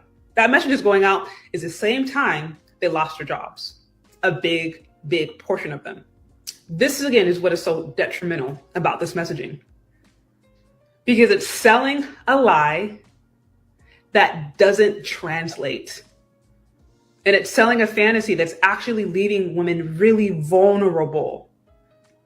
You put them in spaces when they're isolated, and then you fill them with ideas that not only can they do it by themselves, that they should do it by themselves, that they're impervious or they're beyond these other women who require upon community or family or men or whatever. They're above all of that. You put them in a situation where they can be spit up and chewed out. Because like I said, it's far beyond not just having a man. A lot of these ladies don't even have family. They don't have a sister they can get along with, a cousin, uncle, nobody. I see the girl. We are the most educated. Yes, they sold you a degree that ain't finna be worth. Yeah, you who have aged out and fell for the sucker shit in destroying your village, your family, and yourselves. The only thing you can do is try to tell your children, don't do what I did. All you women 40, 50, 60, it's over for you. But how do you feel about the cougar era? This gonna trip you up. Okay. Older men don't want older women. Who we supposed to date? They don't want us. Now when you put it like that, they don't want us. Who's left? And then you get a 21-year-old that's like, oh my God, you look so good. Oh my God, he treating you like you. Okay, she is your queen. Sugi. Like, what are you daggone right? Older men. Every older man knows that the only reason younger men want them is for their good. Younger men are not looking to fall in love and marry and have kids with an older woman that can't even have kids anymore in masses. There are a few out there, yes, but in masses, no. So when they try to sell the narrative that this cougar age exists, no, we really just want to smash you and throw you to the side just like the older dude does.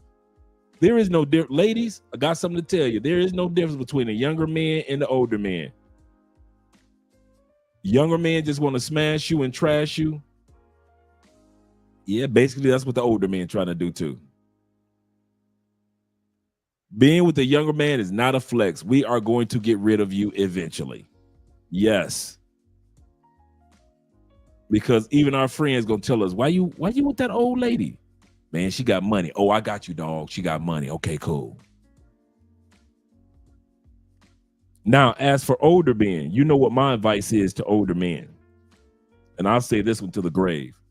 This is not an unattractive woman. She looks like she's in her 30s. The other lady's not unattractive either. I say this to older men.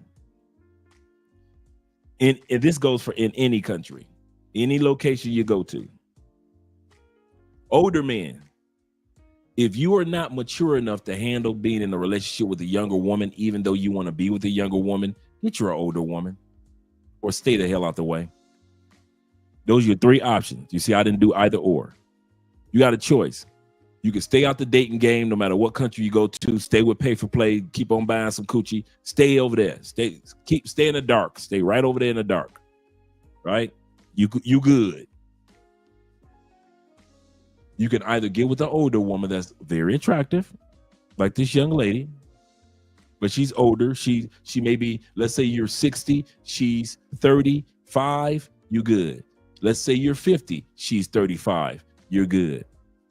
Let's say you're 45, she's 35, you're good. Get your older woman, dude. Not every dude that wants a younger woman knows how to do these two things. Take this to the bank. Not every dude that wants a younger woman under 35, doesn't matter your age, whether you're Bill Belichick, Robert De Niro, Al Pacino, doesn't matter, right? Doesn't matter if you're Leonardo DiCaprio. Two things. This puts you in the race of dating women under 35 or kick you out of the race of dating women under 35. You ready? And you can take this to any country. And I know when these lights go out, some of you guys gonna tell me I don't know what the hell I'm talking about. I don't know. I'm the guy that's with a younger wife. I'm the guy that's dated younger women my whole life. So here, you ready? Here we go. Either one, you got to know how to pick younger women.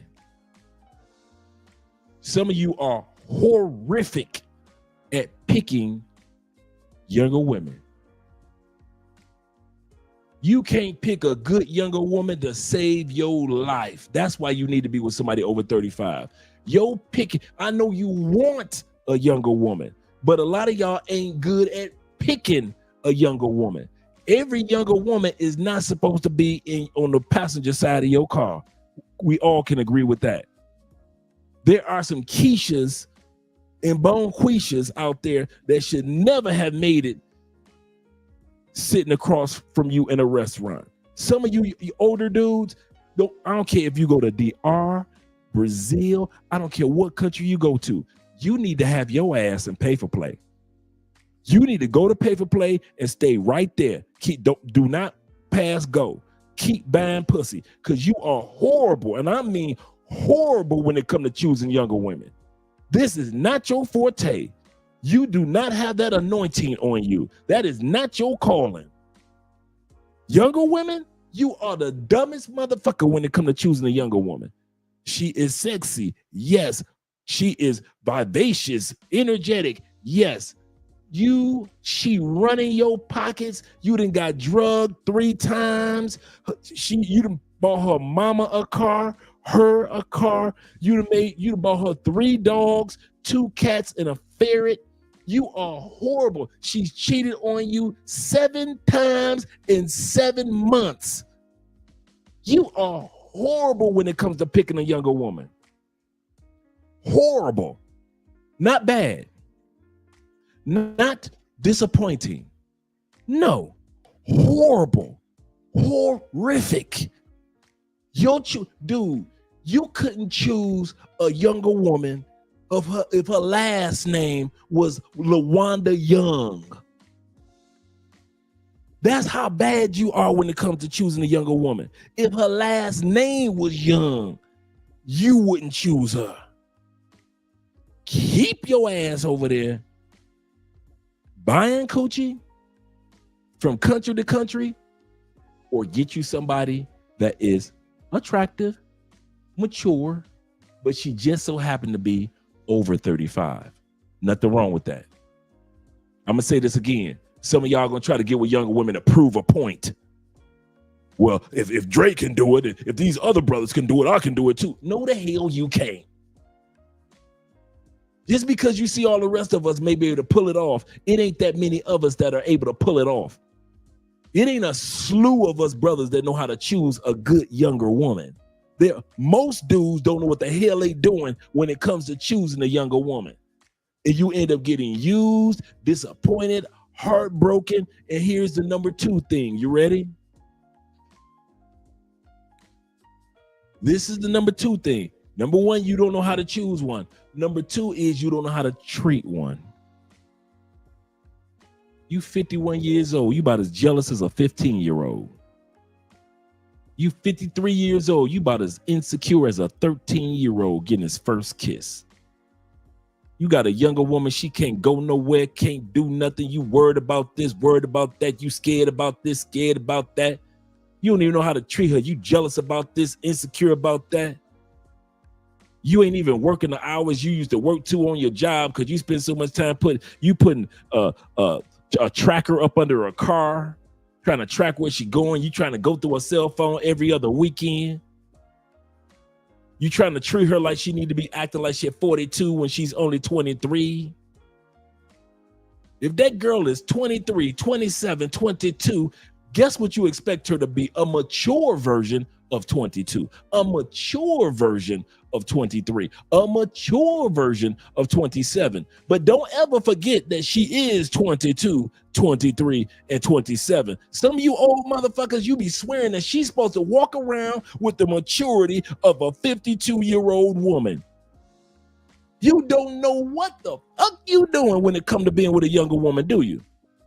You need like 9 manuals, a textbook, 3 certifications, at least an associate's degree. You need a mentor, all that shit when it comes to being with a younger woman. That's how horrible you are when it comes to how you treat your younger woman. You all in domestic, you done got 4 cases on you of domestic violence. All in the name of trying to rule with an iron hand.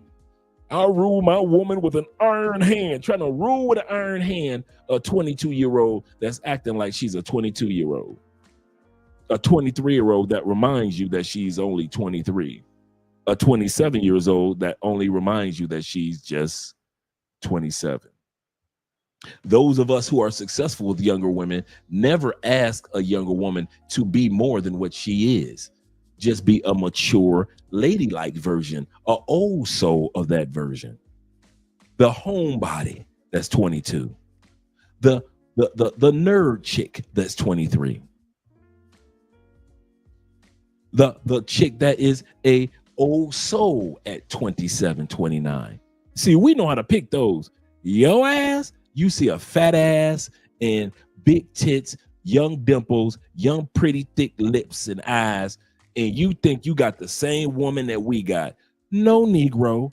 And now you got the rule with an iron hand. You going through her phone. You look like a goddamn idiot. Her family looking crazy at you. Her daddy don't like you. Her mama thought you was cool, but now she don't like you no more.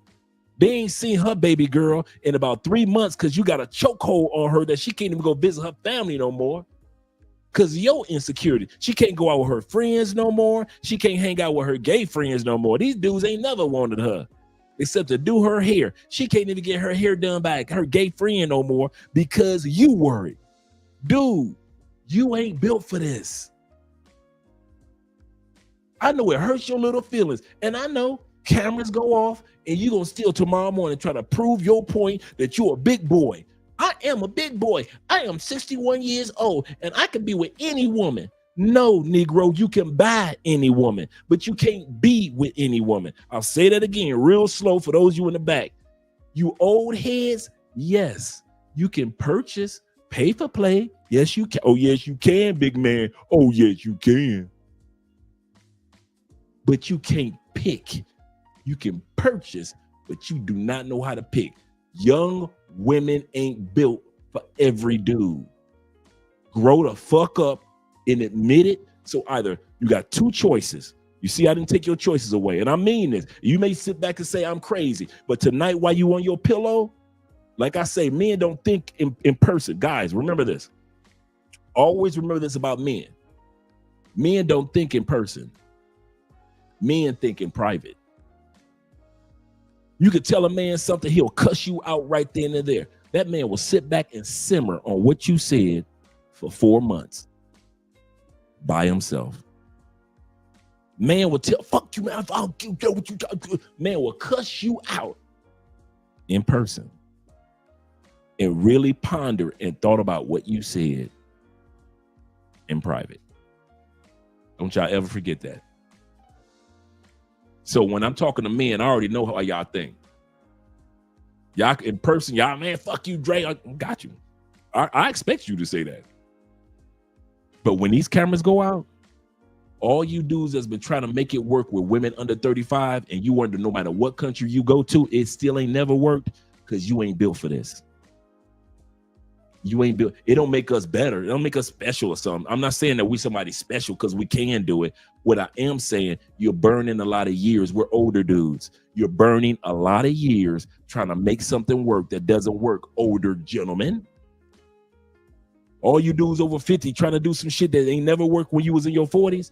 If you couldn't work with a younger woman when you was in your 20s, if you couldn't work with a younger woman when you was in your 30s, you couldn't make it work with a younger woman when you was in your 40s.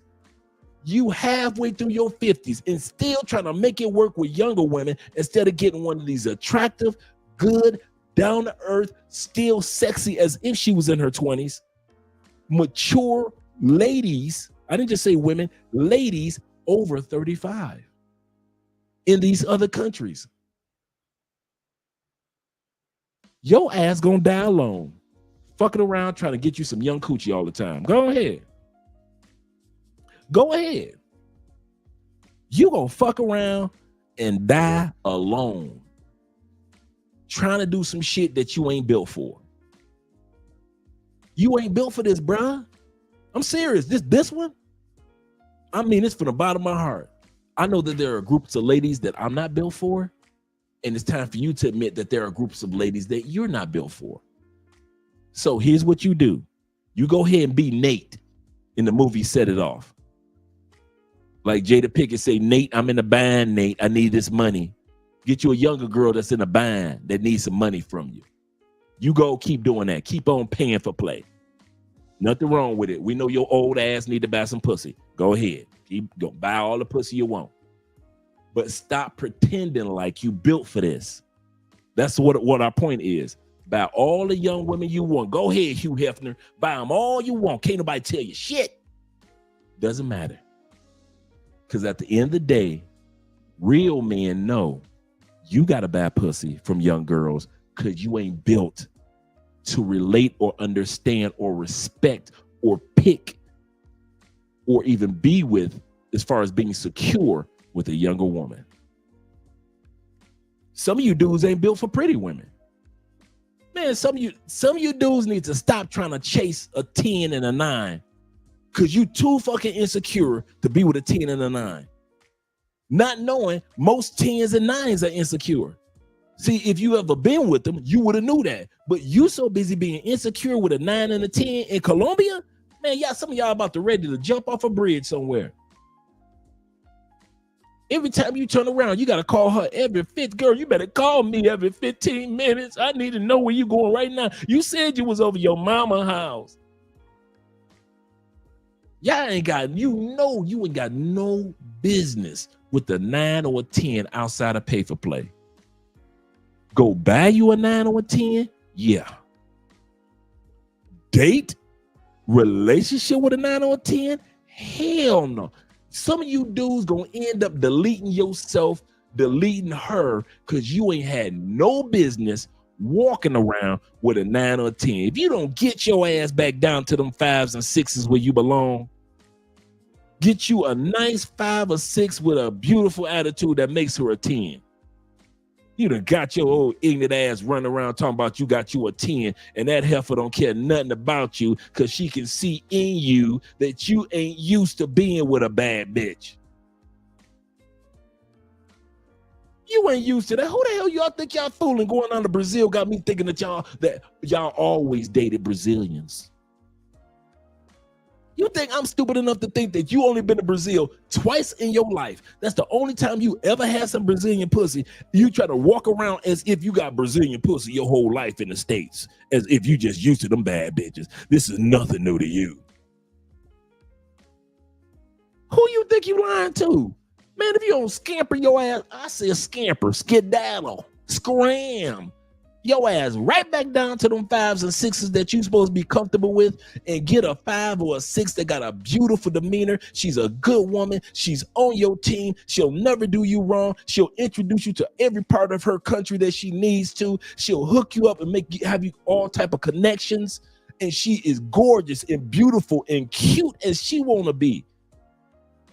Get your ass back down to them 5s and 6s. You about to lose all your hair, your mind, your money. You need therapy. You start messing with them 9s and 10s. You on weed, depression pills, anxiety pills, sleeping pills. You feel so insecure about your dick. You ain't never felt insecure about your dick when you was with the 5s and 6s. Now, as soon as you get naked in front of a 9 or a 10 that you didn't purchase, you looking scared like a motherfucker, because in your mind, 9s and 10s only date superhero looking motherfuckers. So in your mind, you ain't even built like a superhero. So you thinking as soon as she see me butt naked, it's over, girl. Turn the lights on. I only have sex in the dark.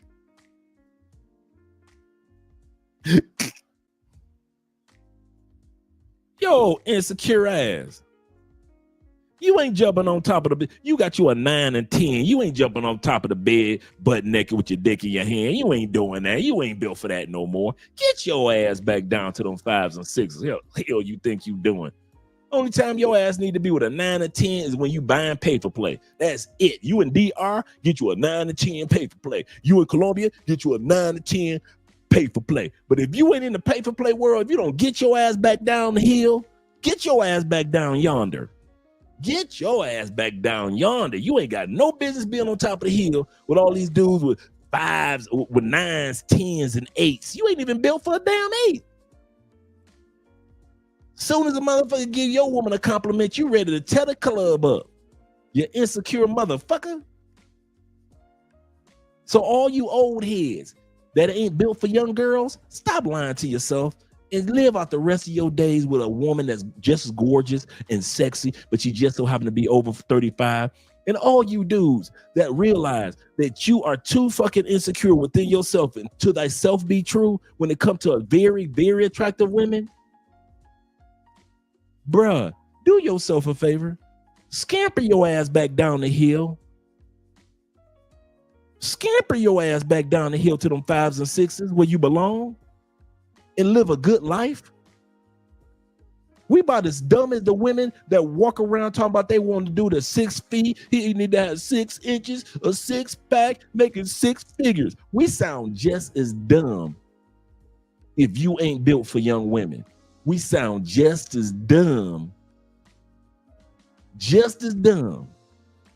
if you trying to date 9s and 10s in another country just to prove something to yourself or prove something to your crew, knowing that you the most insecure motherfucker to ever walk the planet. She a 9 or 10. Now she got to she got to have a trench coat on with your ass at the grocery store. She Becky with the good hair, but you want her to wear a hat everywhere she go because you don't want nobody to see them green eyes and that good hair. You one of them niggas that be talking about something. Where you going with that on? Where you going with that on? What? Hell no. Where you going with that on? Insecure motherfuckers. Ain't no ladies around, God. We can be honest. This is a place of truth. If you ain't built for certain things, dudes, let it go. Let it go.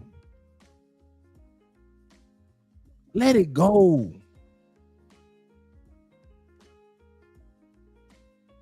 Get you an 8. You good? Shit.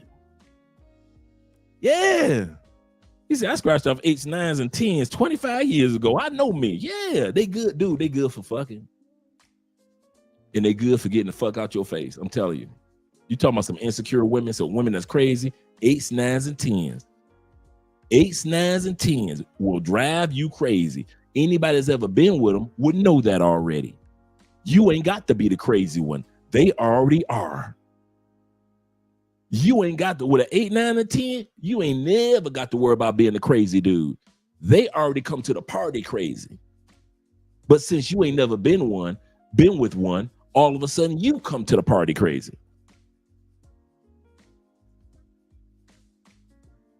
He said, your consistency is epic, man. He said, light bright on the people who put in those hours. Yeah, man. Shout out to you, brother. He said, always remember that these are more, that there are more of them than us. So don't get caught up over the same mess when you can be replaced. Absolutely correct. Absolutely correct. He said, I'm cool on 9s and 10s. He said, most of them have no personality. Facts. No personality in the first place because they never had one. Absolutely. Absolutely. Absolutely. Absolutely. He said, if it's your turn, he said, on to the next. Keep it pushing. Like there are way too many. Absolutely correct. He said, I need to party with you so you can help a brother out with the price of puss. I wouldn't know. I've been out of the game when it comes to pay for play, man. I only did it twice. That was it. And I was like, man, paying for pay. I kid you not, true story. For me, Andre, the saber-toothed tiger, paying for pay for play was like me going to get meat. It's like a tiger going to the grocery store, buying the meat from the deli, ringing it up and take it home and cook it. That's how I felt in the pay for play world. I was like, they fine, but something, true story. I mean this. I always felt like something was missing. Like, damn, what is missing? I mean, the women are beautiful, good personalities and everything. The hunt. The 2 times that I did the pay for play, what made it uncomfortable for me was I didn't earn the pussy. In other words, the hunt. I'm a fucking saber-toothed tiger dog by nature. I love not just the sex, I love the hunt. I like the converse. I like to talk that motherfucker who's looking at me like you will never get me to suck your dick. And in 2 days, she's slobbing like she done lost her goddamn mind. I love the hunt. I love to talk a woman down in front of a crowd of her girlfriends. I love the hunt of the yes. I love the hunt of the no. I love it when the women used to tell me no, and I love it when they told me yes. I love the hunt. Pay for play was like somebody put the meat right on the counter and just cooked it up for me, and I'm looking at it as a tiger. I'm looking like, what? But I got saber-toothed fangs. What the? What? So am I supposed to pay for this? It's just sitting there. It ain't running. It ain't pretending like it don't like me. It just pussy just laying there, just wait. Is this a trap? This a trap? So the pussy's supposed to just lay there and wait for me? She just laying there with her mouth open and her legs open and her hands open. So I can't talk her out the pussy, huh? So can I pretend to talk her out the pussy? Can I? Oh, so I gotta just, even if I pretend I talk out the pussy, I gotta pay for it anyway. So I ain't gonna lie, the 2 times I got some pay for play, that shit was awkward than the motherfucker. Especially for a dude that come from the swinger world. I'm used to fucking 8-9 bitches in a night. So I'm looking like, I got to pay for one bitch? Mrs. Spence, you need to close the door. Don't be listening to grown folks talk.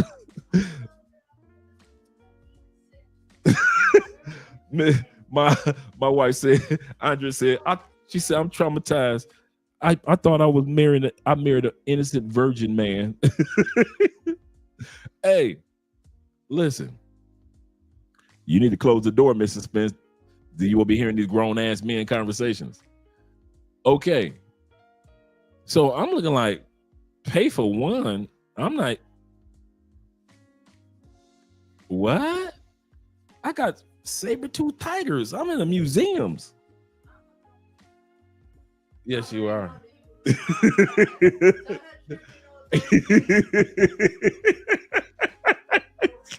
All right, Miss Grown Ass Woman.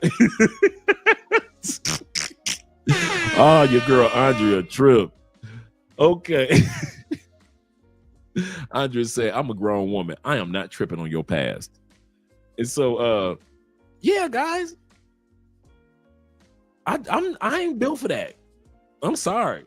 You know, some dudes can lie. Hey, I'm one of them dudes that can admit I ain't built for pay for play. I ain't built for that. That's just not my world. That no. Tried it a couple times, like, what's missing? And I was like, is it, you know how you get taste of food, like, that's good. What's missing? Something missing. Is it seasoning? Something? Paprika? Do it need some parsley? Cayenne pepper? No, look. Need some pepper. Let's put some. You just start throwing seasoning off in there just to see what's missing. And you're like, lemon juice. That's what's missing. Some damn lemon juice. And you put the lemon juice in there and it's perfect, right? That's how pay for play world was for me. I ain't lying to you. I ain't one of these dudes gonna sit up here. Yeah, I was buying 90 bitches. Not me. I wasn't buying no 90 bitches. I was all lipping down DR and Medellin just buying hoes. Not me. Like I said, I tried it twice and I knew something was missing. I was like, the coochie good, but what? The sex is good, but what's missing? The hunt. The hunt was missing. I'm a fucking hunter, dude. I'm a saber-toothed tiger. Ain't no fucking way I'm gonna feel comfortable with that meal. I'm a tiger that goes tiger. In the words of Chris Rock. That tiger didn't go crazy. That tiger went tiger. So yeah, man. I don't know if you guys are like that. See, every dude always want to put in the comment section as if he just buying 90 pussies per night. Not me, dude. Hey, dollar bills, I'm the exact opposite, dog. I ain't gonna even lie to you. I'm looking at the coochie like, so it's just sitting there like it's in a museum. Like, so that's it, huh? So just walk into a room, huh? So I'm just walking into a room. Can I get your name? So I'm doing it like a job interview. So date of birth. Okay, date of birth. Okay, you're of age. Middle name. What do you do when you're not selling coochie? I'm doing interviews. I'm taking notes. I got Clef notes on the chick. So I've never had any coochie that I didn't have to chase down before. Also, how does this work? How does this pay for thing works? So I pay you and we have intimacy. Dude, you'd have thought I came straight from the Revenge of the Nerds movie. Kid you not. See, y'all dudes try to walk around like everybody kick in the doors. Boom! I got money in my pocket. I'm buying bitches. Where's the hoes? Not me, dog. I ain't wired like that. I'm the dude that's in Chris Rock movie in Rush Hour when Chris Rock opened up the doors and all the beautiful Asian women. I'm the dude that's gonna tell them run. I'm gonna tell them run. All y'all fine ones, run. Y'all can all scam her. Now, let me get to hunting. I'm a hunter, dude. See, I know to thyself be true. So all you dudes that like to get with young women and that ain't you, it ain't you. All you dudes that want to get with 9s and 10s and they keep failing, that ain't you. And all you dudes that want to do pay for play all the time, but you really feel awkward about it, like me, that's because it ain't me. I ain't built for that shit. I ain't gonna pretend like I am. Andre, I'll buy the pussy for you. Nah. See, I'm the dude that walk into a brothel, and if I see the madam is fine, I'm gonna holler at the madam. See, while y'all back there trying to, bruh, I like to holler at the woman that's in the business. While y'all trying to holler at the women in the business. You know how many women I don't holler at that own the bar? While y'all hollering at the chicks in the bar? Man, that's Andre, man. Shit.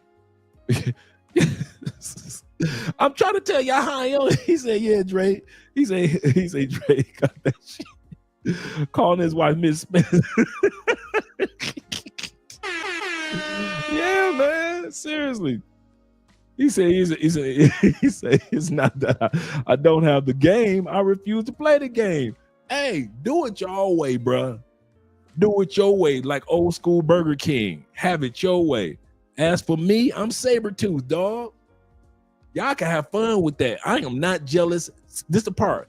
I'm not jealous. I'm not envious. I don't sit back and hate the dudes that do pay for play. You will never hear me say, oh man, y'all shouldn't be doing that. Some bullshit. Nah, you never hear me say that.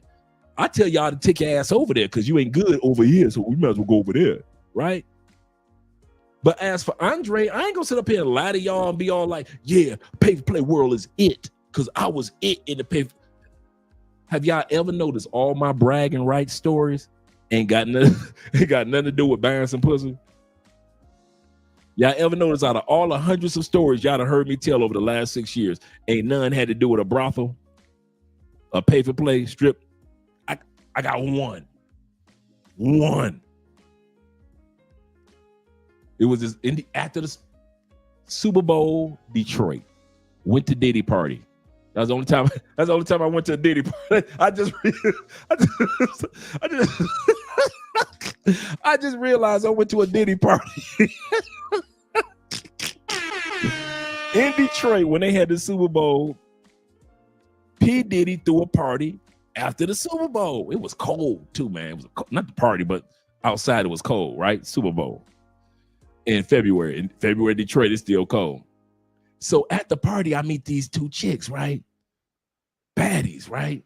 And so we going afterwards. We just going from club to club partying. Wasn't even no sex thing. It was more of a just like hanging out thing. They were from out of town. I was from Detroit, so we just hanging out club to club, partying, having fun. Dropped them off. I don't know where I met this chick, but she was bad. But she was from out of town, and she was pay for play. I had to keep the hunt going somehow. So I said, here's what we'll do. Let's play a game. Like Jigsaw. Let's play a game. True story. I said, you put $100 on the table. I put $100 on the table. Whoever busts a nut first, lose the money. I say, you pay for play. I know you can make me bust fast. I don't care how you do it. You can get the money.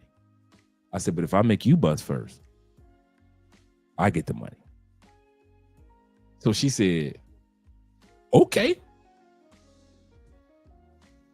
I walked away with that damn money.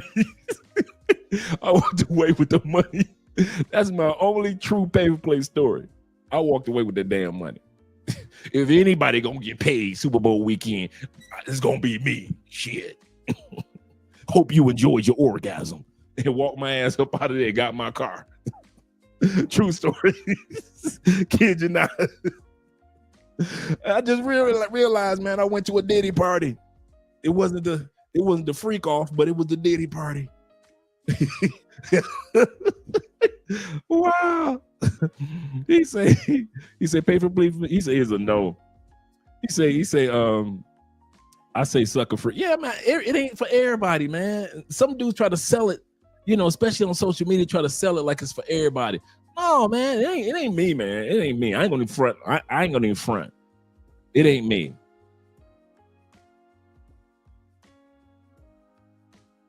I ain't wired like that, bro. I'm a true hunter. He said she'll be there with that baseball bat. Last Love Crossing Borders episode. Shout out to you guys, man. Shout out to you guys. Okay, so I'm not alone. He said some men really need to read Iceberg Slim. Yeah, I know, right? Shout out to my man No Limits in the building. He said no time to pay to play. He said it's a game store. Yeah. That was my only yeah, I said Chris Rock. I mean like Chris Tucker. Thank you very much. Check out the Real Lobster. Yes. I kid you not. I made my money that night real quick. It was like 15 minutes. Not wasn't 15 minutes. Like I was there like 5-10 minutes, maybe 7 at the most. She said to me, so you gonna really take the money? I said, if you had won, would you have not really took the money? And she got quiet.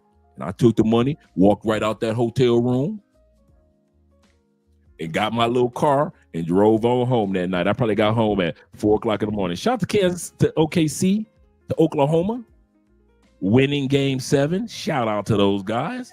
Congratulations. Yeah, hey, Indiana lost, but hey, there's always next year. Shout out to my CT be in the building as well. What's up to you, brethren? What's up to you? Zero said this. He said it was a good animated type story. He said someone draw Andre as a saber-toothed tiger. Seriously, man, that's me. Straight, bald, saber-tooth. Yeah, man. He said, I know someone goes to Brazil twice a year, doesn't know how to doesn't know any quality women, and brags about going to the brothels daily. I know a lot of guys like that too. While there, and be see, y'all nasty, man. That's another thing in the brothel world, because I know what y'all be doing, and I got to go behind that. That's the other thing that threw me off in the brothel world. I got to go behind you, and you nasty. You know, she can't shower that off what you did with her. She can't just shower that off and say, next. No, no, no, no, no, no, no. No, no, no, no. Yeah. Dollar Bill said, I remember that weekend in Detroit. Detroit was off the hook for Super Bowl. Yes, it was. Yes, it was.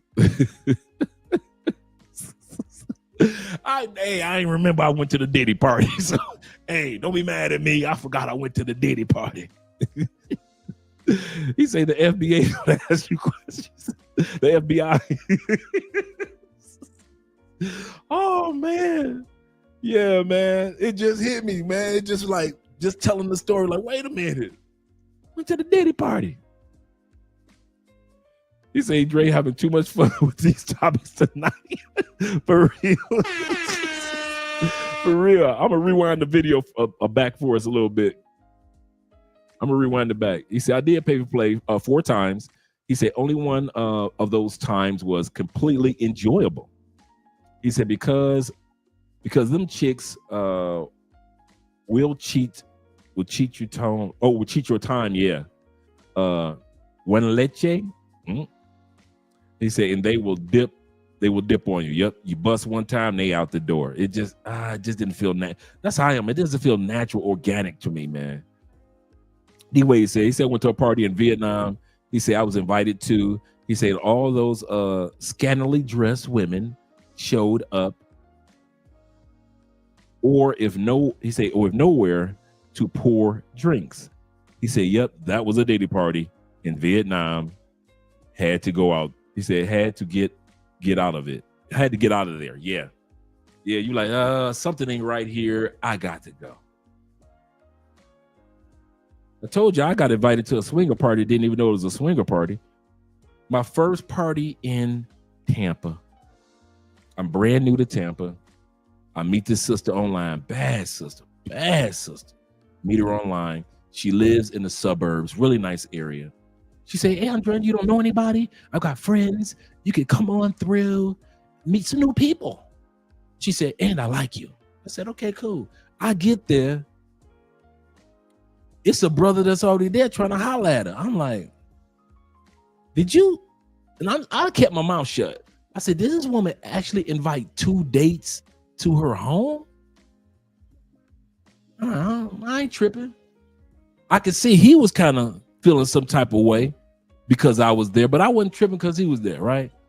She said, well, my friends and everybody are coming through. Everybody will be here. They're bringing drinks. We're going to have fun. I said, okay, cool. With your fine ass. Remember I said I met her online. And so I'm like, yeah, I'll be crashing through this coochie tonight. Notice I'm still ain't up on what's going on. So all her girlfriends come through before some of the fellas come through. So I'm looking at her friends, all different type of races. So we started talking conversations. And we started talking about swinger world, blah, blah, blah. And I said, yeah, back in the day, I used to be involved in swinger world. And a bad Italian chick said, used to be. Yeah. But I let it go over my head, right? I let the used to be go over my head. I'm steady having conversation, right? And man, I told you guys this story. They got a swimming pool. So I jump in the swimming pool. A couple other people in the pool, just doing pool stuff, right? Nothing spectacular. It's at night. 4 chicks walk up to me. The Italian chick from earlier. She says, I will suck the shit out your dick right here. if you walk out that pool and take them swimming trunks off, because I had changed, right? Now, mind you, I had just the last 6 months, I was on my P90X when P90X first came out, so my body was ripped. I'm looking for a reason to show this body off. This Italian chick said, you walk out of that pool with no swimming trunks on, I'll do you right here. Man, I floated out that pool as if I was a king. No drawers on.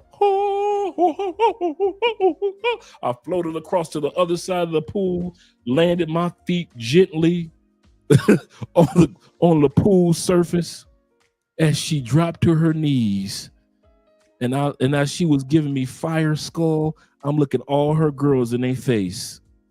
Who's next? Who's next to polish the king's? Yes. Oh my God. Man, I smashed that Italian chick for like 2 months. Ooh, and she was a crier too. You ever, all you dudes that ever had a crier? A crier. Like when she having sex, she cry, like cry, a true crier. That like the cry. The Italian chick liked to cry, and she had she had a fine ass Jamaican girlfriend that she was gay. The Italian chick was gay. I was the only dude that was smashing her, and her girlfriend was a badass Jamaican sister. I wanted to smash her girl so bad, and I was trying to talk her into getting her girl to come through the crib. I thought at one point in time I got that close to her coming over to the house. Nope, she did. Boy, them criers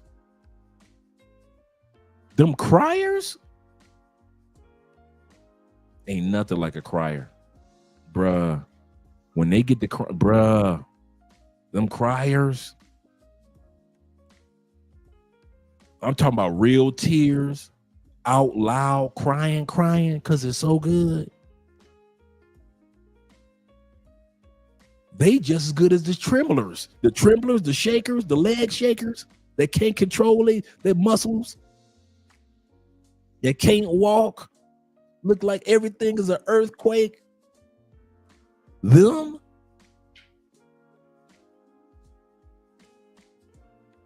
you be walking around with the big chest. Yeah, the tremblers and the squirters. What do we have here? Sound effects? Girl, you come with sound effects? You come with sound effects? And you trembling? You know my motto. My motto was like, girl, stop acting like this is good dick. This is just your favorite dick. Girl, stop shaking like that. Stop it now. Stop it. You ain't stroking my ego. Stop it. Stop all that shaking. This ain't no good dick. Stop. You've had better dick than this. Stop it, girl. You've had better than this. This ain't no good dick. This just your favorite. This just your favorite. That was Dre. My mind. I wasn't bragging, talking about, girl, I'm the best. I wasn't trying to be the best. I was trying to be the favorite. The favorite. So you dudes can be the best. I'm the favorite. They always come back to the favorite. The best can be forgotten. The best goes into lore, folklore. The best is told in tales of the past. But the favorite, they always come back to the favorite. I was the favorite. Shit. Y'all got Andre fucked all the way up. So when it came to pay for play, I wasn't comfortable because I got the hunt. I got the hunt. I'm sorry. For real, seriously, Necro. I'm not the married. Yeah, I'm with you on that one, brother. Ooh, and they apologize.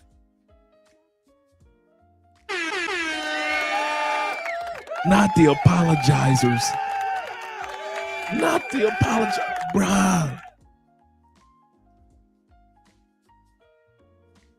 I love the apologize because they be so sweet and bruh. The apologizers be so sweet and innocent, don't they?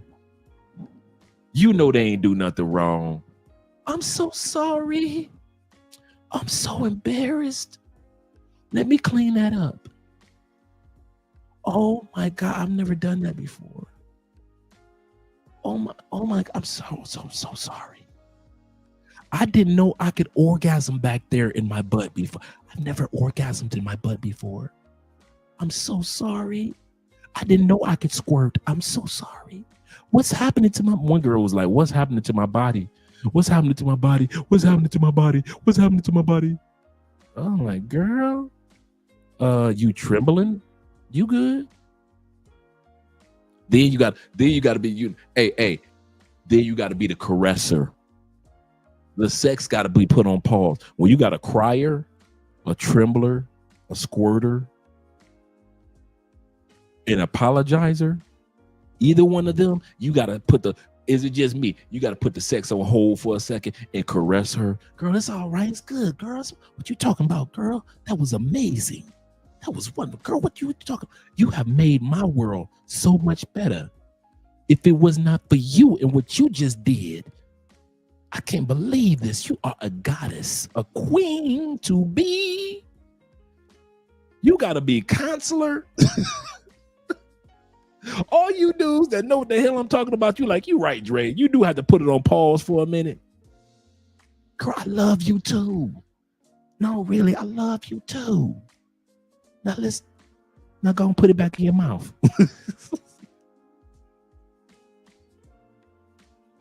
Yeah, stop me when I'm lying.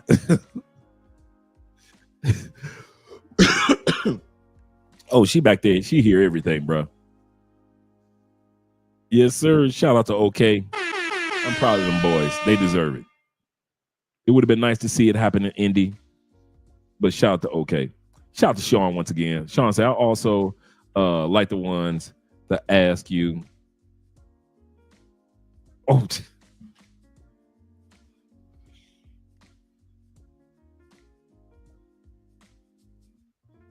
what are you doing to me? They are just, when they say, what are you doing to me? They are just as attractive as the ones that like to look back. You know, when you hitting it good from the back and they look back, mouth open, in awe, eyes this big or eyes that big. They either look back like they high or surprised.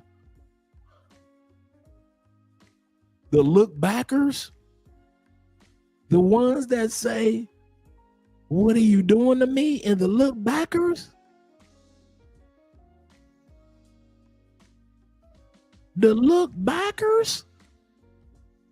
man, listen here. I must be on a live stream with some grown ass men. Shout out to all you grown men out there. Shout out. They be amazed. They just be in awe.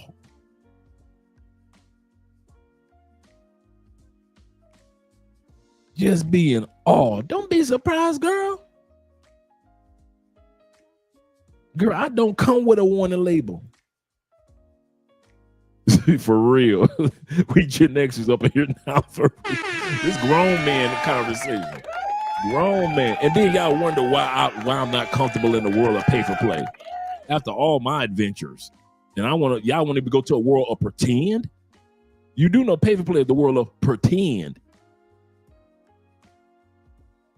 After all my adventures, I'm supposed to walk in the world of pretend where I gotta pretend like I'm hunting and it's just laid on the table for me. I gotta pretend. I'm uncomfortable with pretending. I ain't gonna lie to you. Nah, y'all hit my tails from the Crips. I got for all my adventures. Then for one night, I got to pay to pretend. I am not wired like that, Chad. Shout out, man, grow talk. He said, why are you doing this to me, brother? Why are you doing this to me? Flashback. Back down memory lane. I saw her standing there. Such a happy, happy pair. I'm talking about back down memory lane. He said, in all the world. He said, I've only had pay for play 4 times internationally and once domestically. It just don't feel right. He said, I would rather let my talk get me the box. That's seriously. That's me. That's me. I know every YouTuber gonna tell y'all, yeah, man, I'll be down there smashing, dog. I got 50 of them and I can run through the nah. Like dudes come to Cali and they tell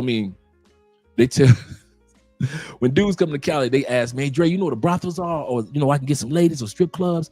I can give you the locations, kind of like I have the information. But as far as like saying, you need to go to this one because this one's the best, or that one's. Now, back in the day, if you asked me about some swinger spots, I got some spots for you, bro. But, yeah. He said the look backers always look back when you hitting that bottle.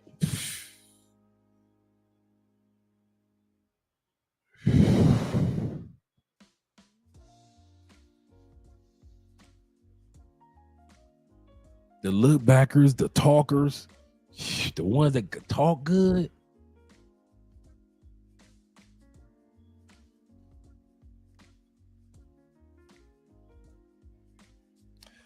Let's get back to this video.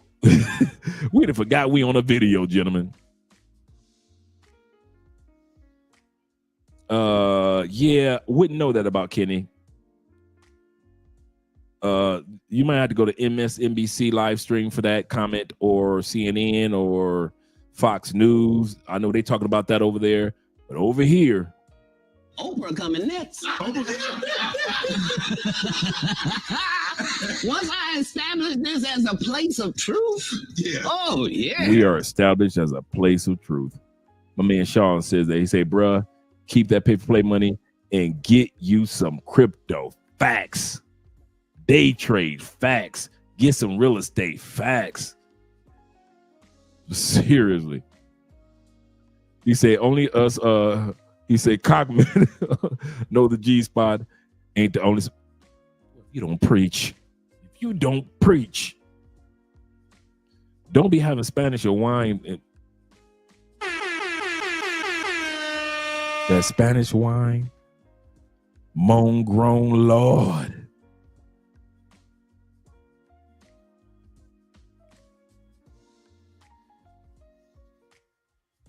Yes, sir.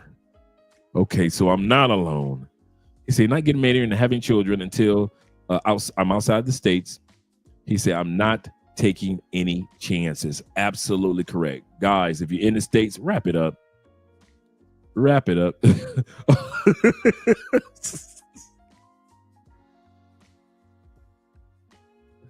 Yes, sir. Yes, sir. Again, I say, hats off to you, kind sir. You are 100% correct. As soon as you hear that, it's a wrap. It's a wrap. It's a wrap. Let's bring this part of the video back so we'll remember where we were. Talking about the attractive older chicks. Fight. But how do you feel about the cougar era? This gonna trip you up. Okay. Older men don't want older women. Who we supposed to date? They don't want us. Now when you put it like that, they don't want us. Who's left? And then you get a 21-year-old that's like, oh my God, you look so good. Oh my God. He treating you like you. Okay, she is your queen. To me. Like, what are you daggone right? Older men don't want older women. I have a hard time believing that older men genuinely see younger women and think, this is my romantic. If you're an older woman, outside of sexually, what would a younger man really offer you? He's playing Mario Kart. He's getting all that. He coming over there eating your kids' fruit snacks, and there's nothing wrong with it. Most women like a man they can look up to. Most women like that a man can take control. Most women like that a man is what he is, the protector and the provider. For sure. Even if she works, like most women like that. Most young men, even if they're serious, right? Even if they're not, playing games or whatever. Most young men haven't gotten to that point. Most men won't get to, a height of their career until they're like 30 to 35. Right? So other than her being a motherly figure, because that's where it'll end up falling, because she'll be able to teach you stuff, your mama. She'll be able to buy you stuff, your mama. She'll, she's nurturing your mama. Like, what would she get out of that relationship other than another kid to nurture? Far too many successful, beautiful, attractive, adjustable 6 or higher professional educated women do not possess these skill set for long-term relationship.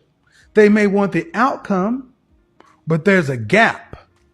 Dating like a single, dealing with broken issues and situationships, and then the rest of life. This is why we have so many women who are trying to get with these so-called high-value guys in their 30s. And how often do I tell them, well, you're still moving like you're a teenager? There's something about you ladies that causes you to believe you can get out there on the dating highway, get knocked up by a low-value man who doesn't even come to see his child, leave him alone, and in the quest for a relationship or just having fun, you get knocked up by another low-value man. And you believe you can do all of that and come back in your 40s and 50s and score a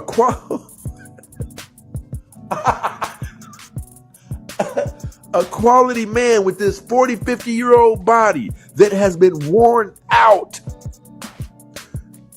We can open our eyes and see it hasn't been going like that. A lot of your moms are still single. A lot of your aunties are still single. A lot of your sisters are still single. But one thing that they all have in common, they're baby mamas. And I said it. Turbulence, people.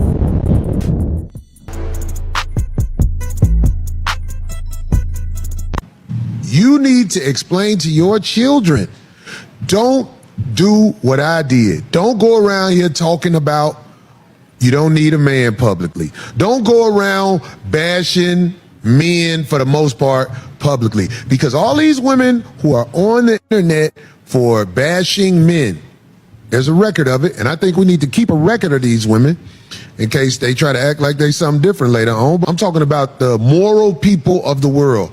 You have to be aware of these women that's out for self, not for the village. Women think the relationship is all about them. They do. Everything is centered around what she wants. And if that's fine, in her mind, everything is cool. And she does not care what the man is going through. She don't care what his challenges are, or any of those things. So what ends up happening, the male believes that he keeps the marriage together because if he goes to cheat or whatever, like those 41 shades, for different reasons, they left you with the marriage because the marriage was all you wanted. You didn't actually want the man. You wanted the marriage. The fairy tale. You wanted the fairy tale. So the man feels that he gave you what you wanted. You wanted the marriage. You wanted the money. You wanted the kids. You wanted all of this crap. And never consider what he's mentally going through. Never considers what he invests into the relationship. A lot of men deal with this.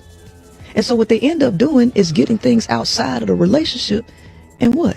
The woman is still mad.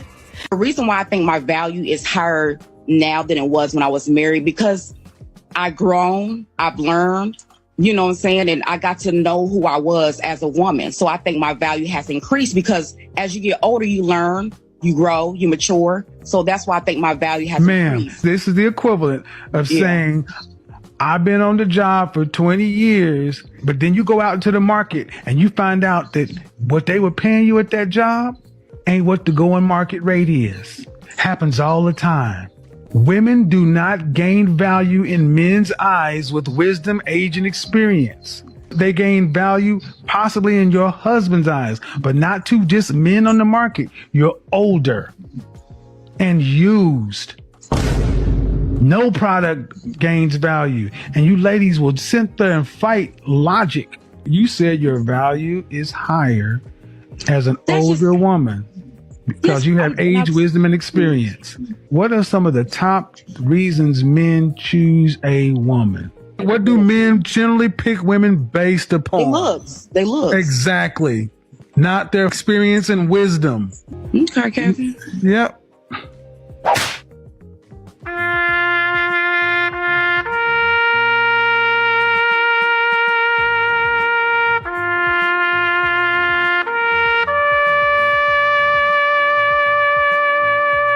That woman believes everything that was coming out of her mouth.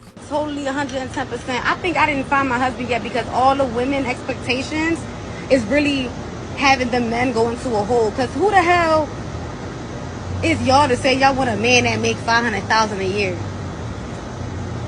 They hide because of y'all unrealistic ass expectations. Send me somebody that got enough to make sure that I got lights on, water running, I'm smiling, and we eating. Y'all asking for the most. Y'all want a man to buy y'all a boat. I can't even say it right. Y'all want a man to buy y'all a boat, a yacht, and a crib, and pay for your kids' schooling, your desires, your kids' desires. Like that shit. You hear how unrealistic that shit sound? This how a lot of y'all women sound. Ridiculous. That's why we ain't got nobody yet, because y'all scaring them into a damn hole. Please separate me from everybody else. Husband, come find me. You ain't gotta make $500K for me. You could make $500. If you can make that shit work all year and I'm eating, I'm good. Because they are about to find themselves back in the village with the villagers and the fronting like you rich, the fronting like all this is finna be over. I'm telling you, most of my sisters are broke than a motherfucker. Just like most of my brothers are broke.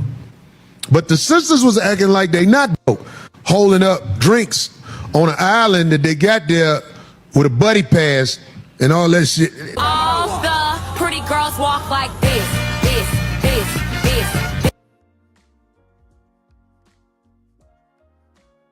Where is this, fellas? Y'all got all the stateside chicks coming from the States talking about all the pretty girls walk like this. They done got their ass up early in the morning in Cartagena, Colombia. I know y'all recognize the clock tower in the background, they're yellow.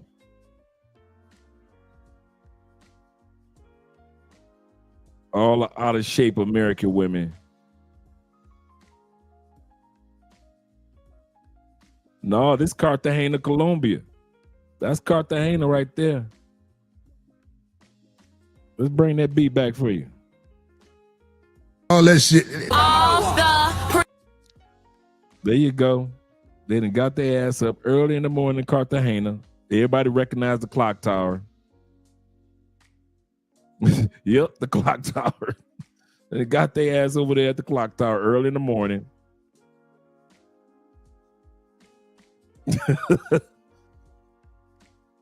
Dragging dresses. Girl, we gonna go to the clock tower with no shoes on, dragging dresses. Pretty girls walk like dragging dresses in Colombia early in the morning. This what you got. These y'all queens. These cameras going off. These the ladies that y'all love. CT says this. He said, like Kevin Samuel said, you should be able to pick up your own woman and carry her to the bedroom. If you can't, she's too big. That's a good point. He said you should want to earn punny or punny not pay that price for. I'm just saying. Big girls with the bag it up. pretty girls walk like this.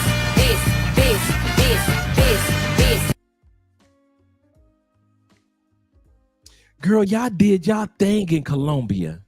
Y'all did y'all thing in Colombia. This. All the pretty girls walk like this. come with me to Cartagena. This is our travel day. We left from MIA. I think our flight was at like 10 in the morning. So here, no, actually it was not. It was at like 9 in the morning or something like that. But we got a drink from the little bar that was across from our gate. Thank you. Nice strawberry mojito. And then this is us sitting here at the gate about to board onto the plane.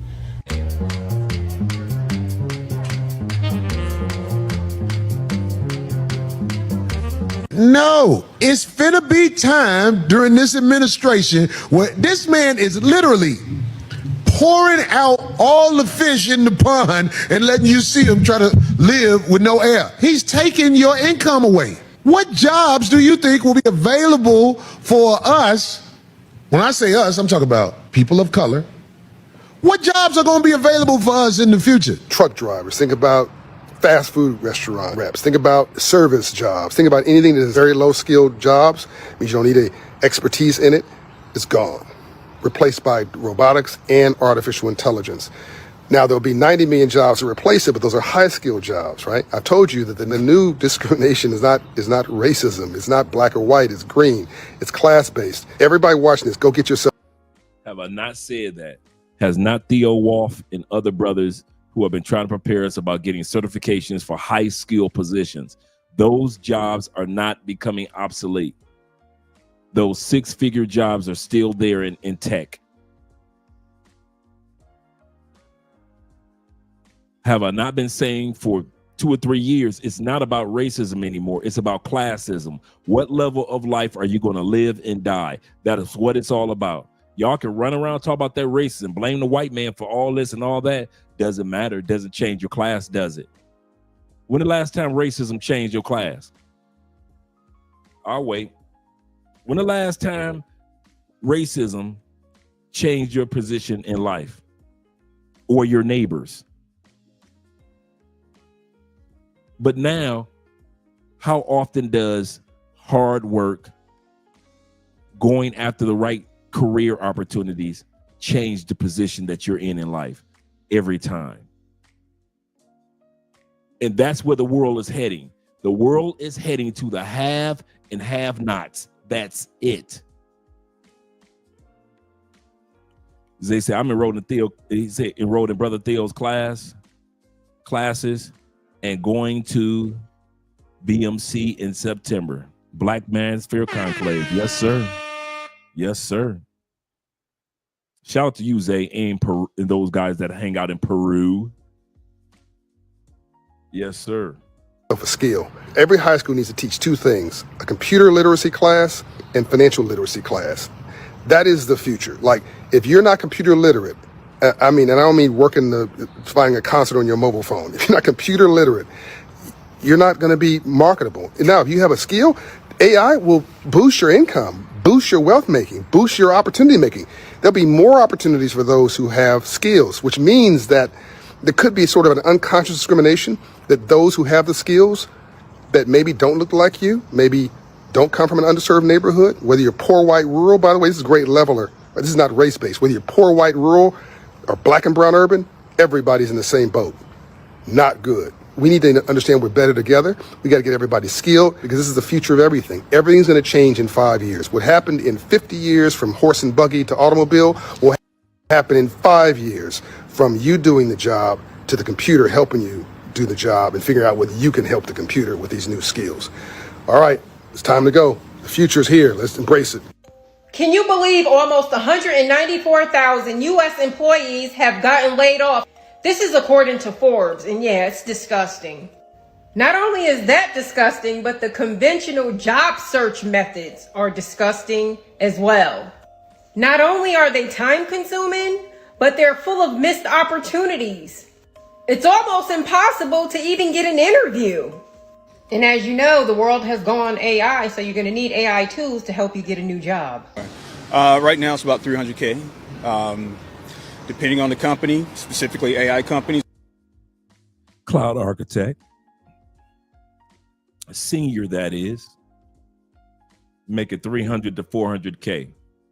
These are some of the things that Theo is teaching us in class: cloud engineering and cloud architect. Is it paying about upwards of 400K? So entry-level SDR, you're going to be seeing a base of anywhere from 50 to 60,000 with on-target earnings, or your OTE, base salary plus commissions of sometimes 90,000 or more in your first year. And I have friends that have been in tech for 5+ years. Once you're an account executive and you're selling maybe enterprise-level solutions, 250,000 or more a year. You got the thick tech chick. We got program manager. These are the black jobs. Roughly around like 125 all the way up to 200K. Over 200K, and the highest over $1 million. Woo!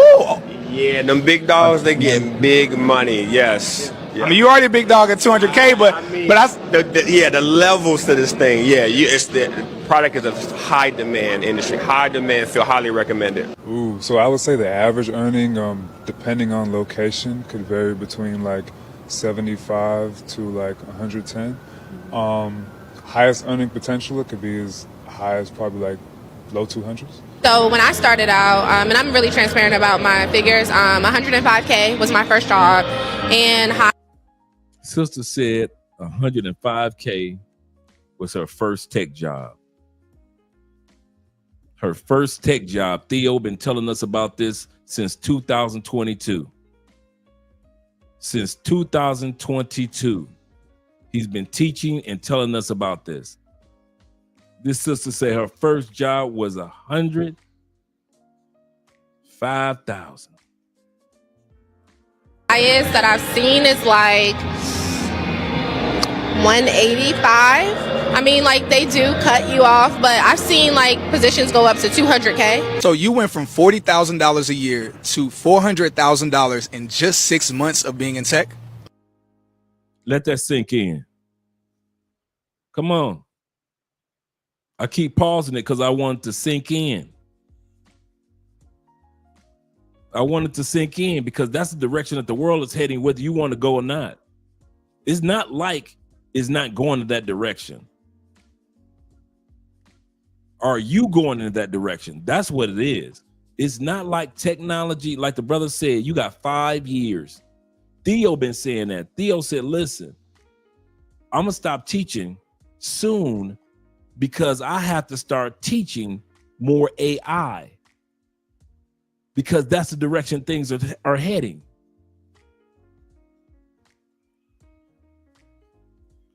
T-Mac said, before I retired, he said, I had entry-level engineers that start at 100,000K, and that was 6 years ago. That was 6 years ago. Yes. You got to learn how to cook again. And back to wet nursing. Say it again. It's going to be tough to get a wet nurse job with fake titties. That's bad for the baby. It's over.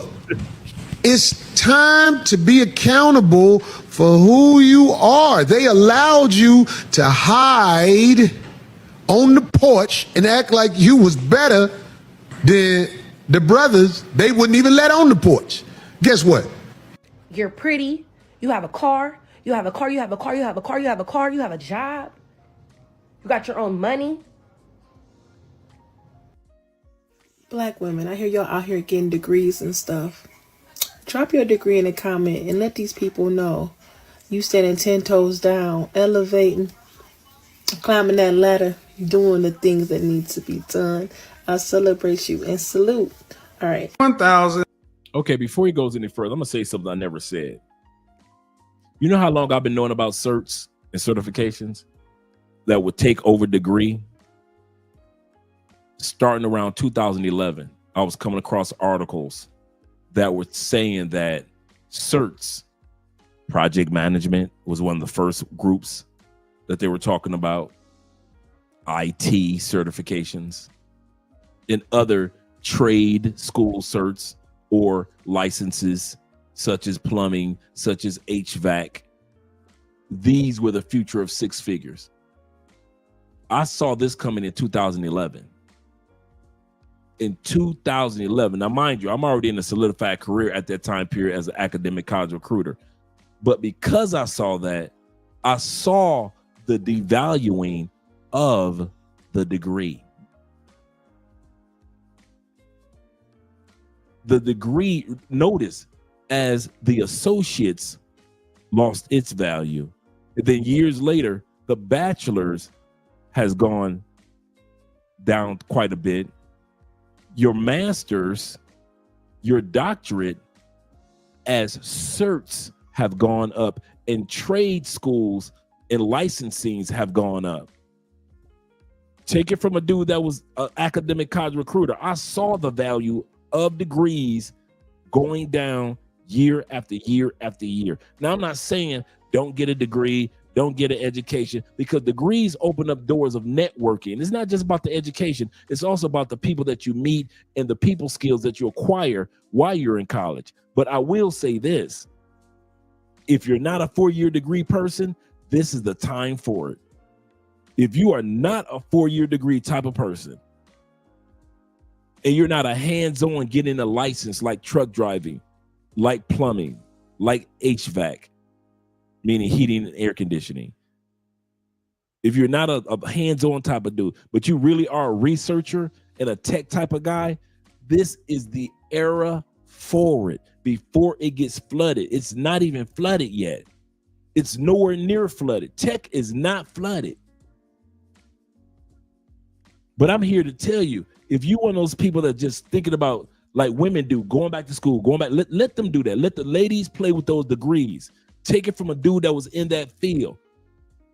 Just a waste of money, waste of time. They're going to go more and more and more in debt. And you guys are falling in love with the woman with the $80,000 college debt. You guys are falling in love with the woman with the $115,000 college debt. You are falling in love with women with a $37,000 college debt. She's sexy. She pretty. She ain't got no kids, but she got $152,000 worth of college debt. She might as well have kids. And if you get with her, guess what? She gonna want some of that money to come from to help pay for that debt from you. Whether it be direct or indirectly, you're gonna be paying off her college debt.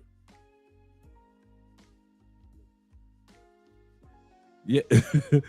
Seriously, that's sociology degree.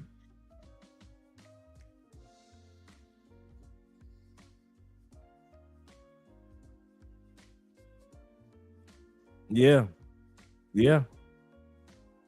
It's crazy out there now. It's been different. Tori says this. Shout out to Tori in the building. He said, it's good that women are getting these degrees. This is true. He said, 10 toes down. He said, but what good if they don't have a job related to their career? In 85%, I think it's 85%. Let me not be wrong. Let me look this up.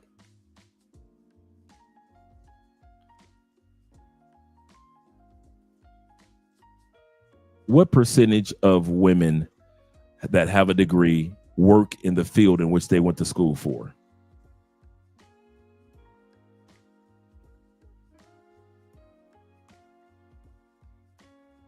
Let's see. Let's look it up.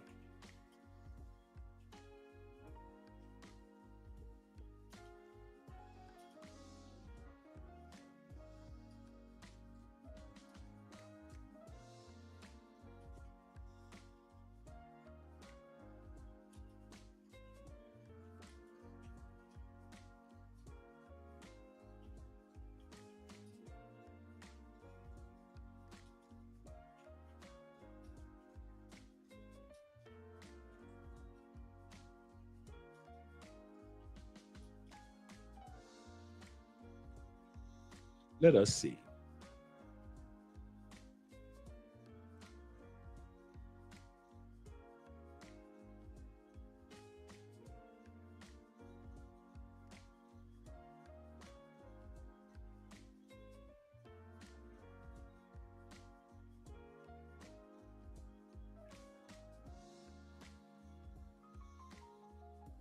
Says roughly 55 to 65% of women work in the field related to their degree. That's it. That means 45 to 35% of women don't even work.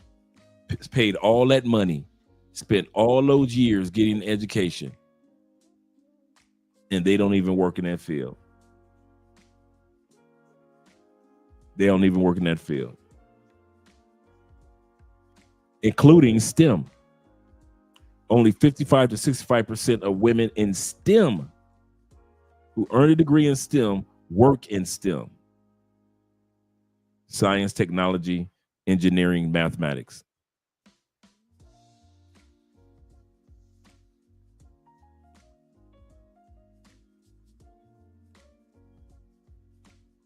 Or is it medicine? I think STEM is medicine. Medicine, not mathematics, but medicine. When it comes to, here we go, humanitarians, social science, liberal arts, roughly only 40% of women work in this job. Working jobs in their fields. When it comes to humanitarian or humanities, social service, liberal arts. Went to school for these degrees, only 40% work in this field, work in the field of their degree.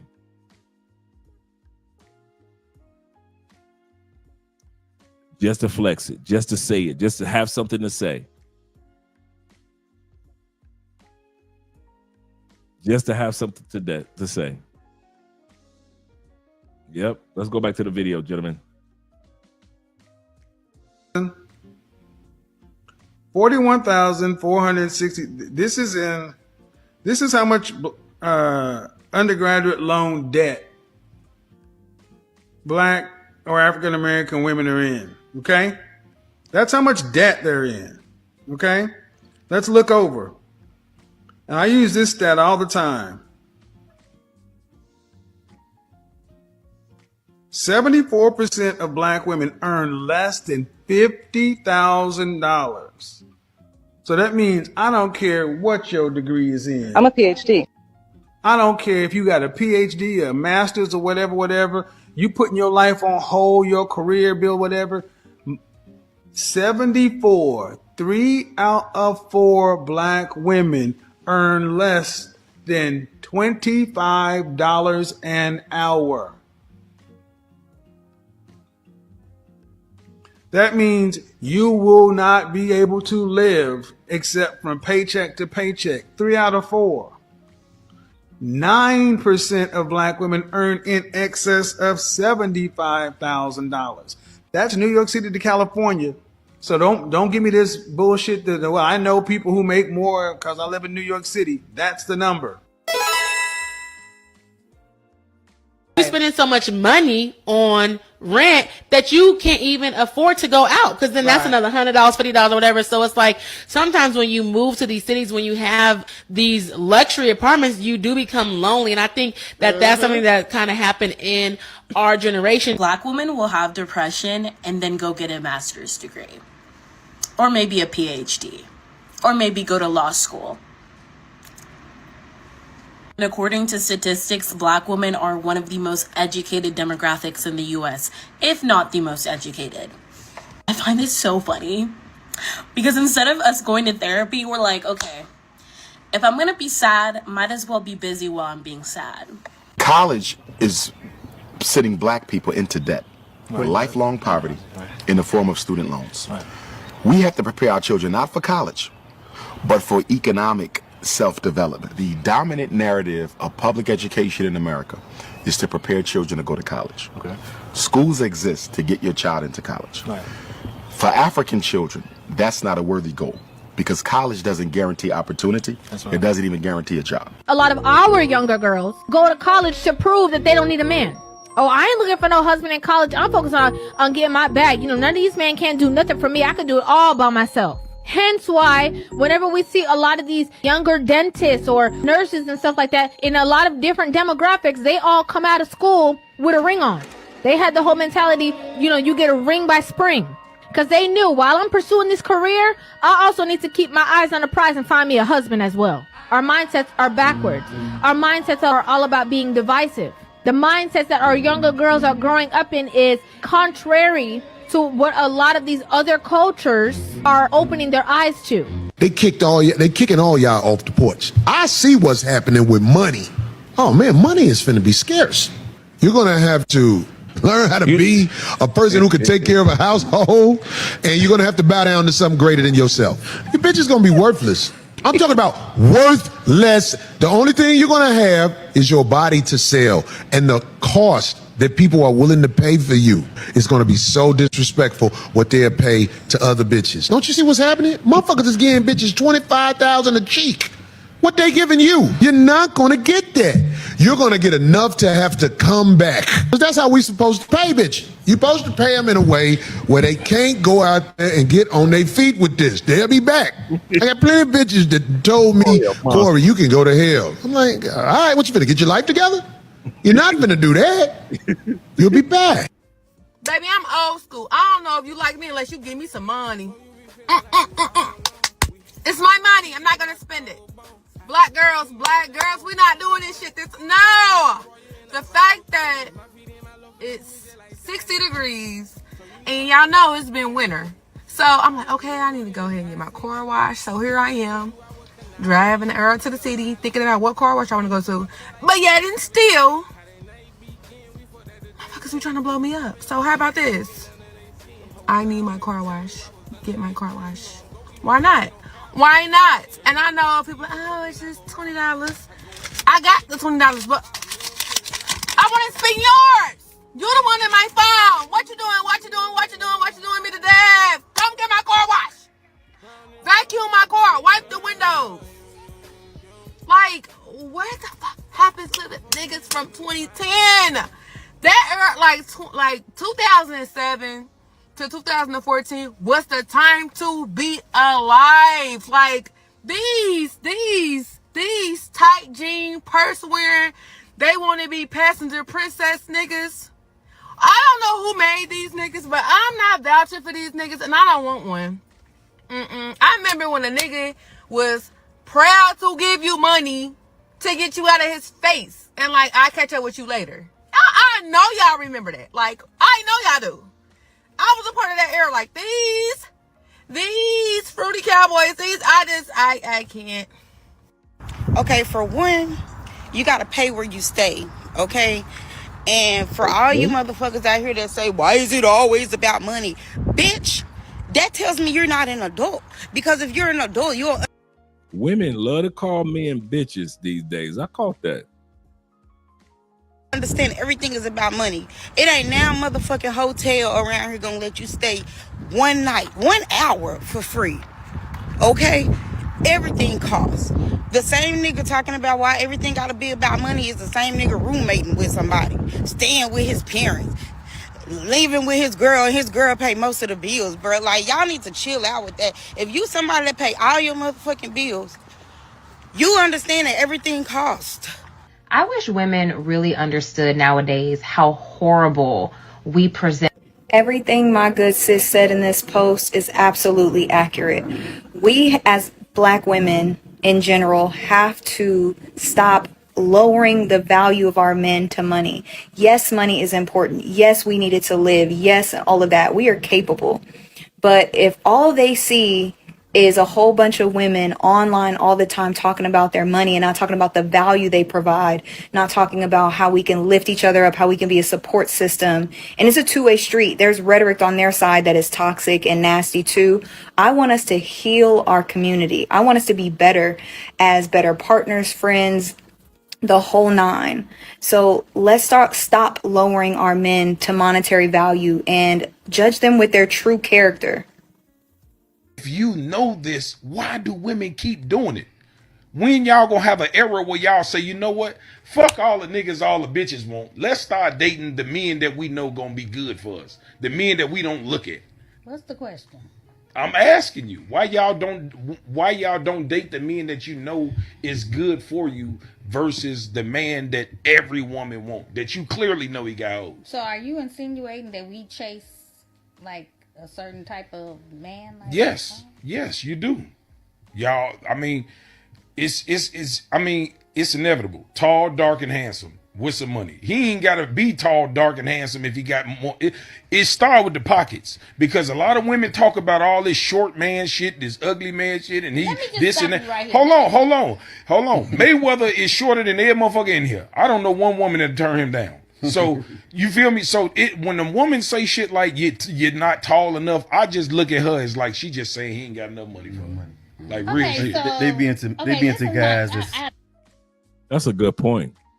But it's a cold world out here, man, for all these people who thought they was gonna be able to talk about their own fathers, husbands, brothers, act like they're above that. Here it come. Here comes the thunder. Because you can't just lay up. If he takes Section 8 away, like is being said, right? Do you know how many homeless bitches is gonna be out here? If your woman is not behind you in your dreams, in fact, you are behind her in her dreams, that's a form of being gay. If you not a man out here living your purpose and can't find a woman to live it with you, you one of the guys in the village that's really stopping progress. You telling me my woman got $1 billion, so it don't make sense for me to work. Homie, you need to go buy some maxi pads. Ain't nothing like the love of a father.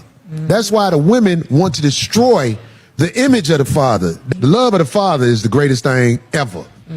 That's why you are hated upon, brothers, if you don't know that. I want to say to all of the single moms out there, get your life together, goddammit. The men that y'all claim don't exist no more, I had that type of man.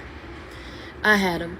And I lost him because I was stupid, foolish, young, immature, possessive, mean, with a nasty attitude, ungrateful, entitled, and ignorant. I had a good man. One who gave me roses, romantic surprises, lingerie, gift baskets. He cooked, he cleaned, he had roses and candles lined up to the floor. He was romantic. He would throw me $1,000 even when he wasn't rich just to go get my damn hair done. My toes, my nails was there. He cared about me. He played old school music and slow dance with me. He f***ed me good, took care of me, took care of my kids. I had a good man. And I lost him because first of all, was shocked that I even got somebody like that. I had never had nobody like that before. And I went into overdrive just doing stupid shit to try to control him and put my claws into him. And it was unnecessary because I had somebody who loved me for real and did not cheat. Loyal. Oh, loyal. If you got some man like that, please do the work. Be appreciative and be grateful. Don't be entitled.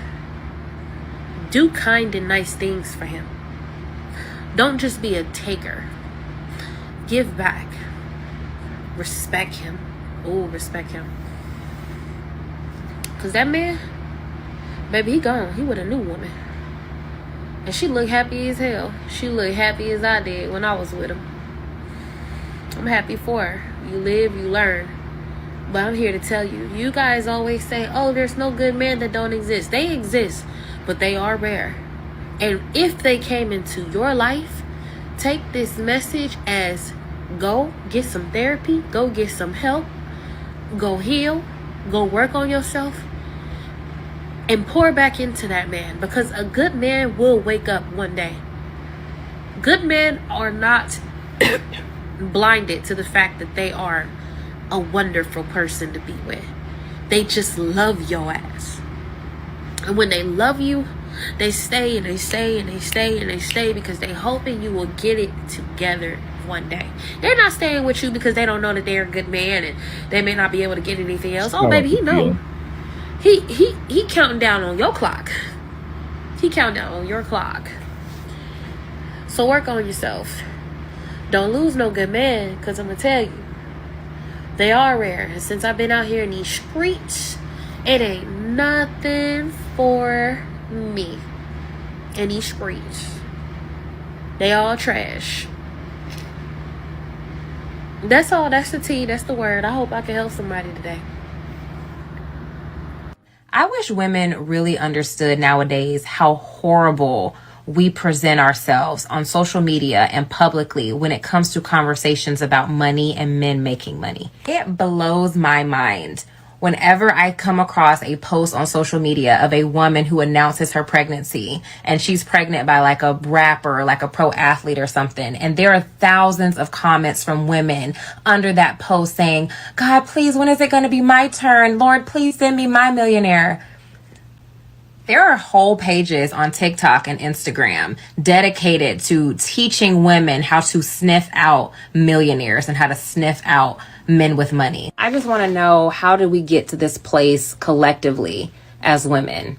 Not, Lord, please send me a man of values, a man of morals, a man of integrity, a man who will commit himself to me, a man who will love me, honor me, respect me, a man who will be a good example for my children, a man who will lead my family properly. No.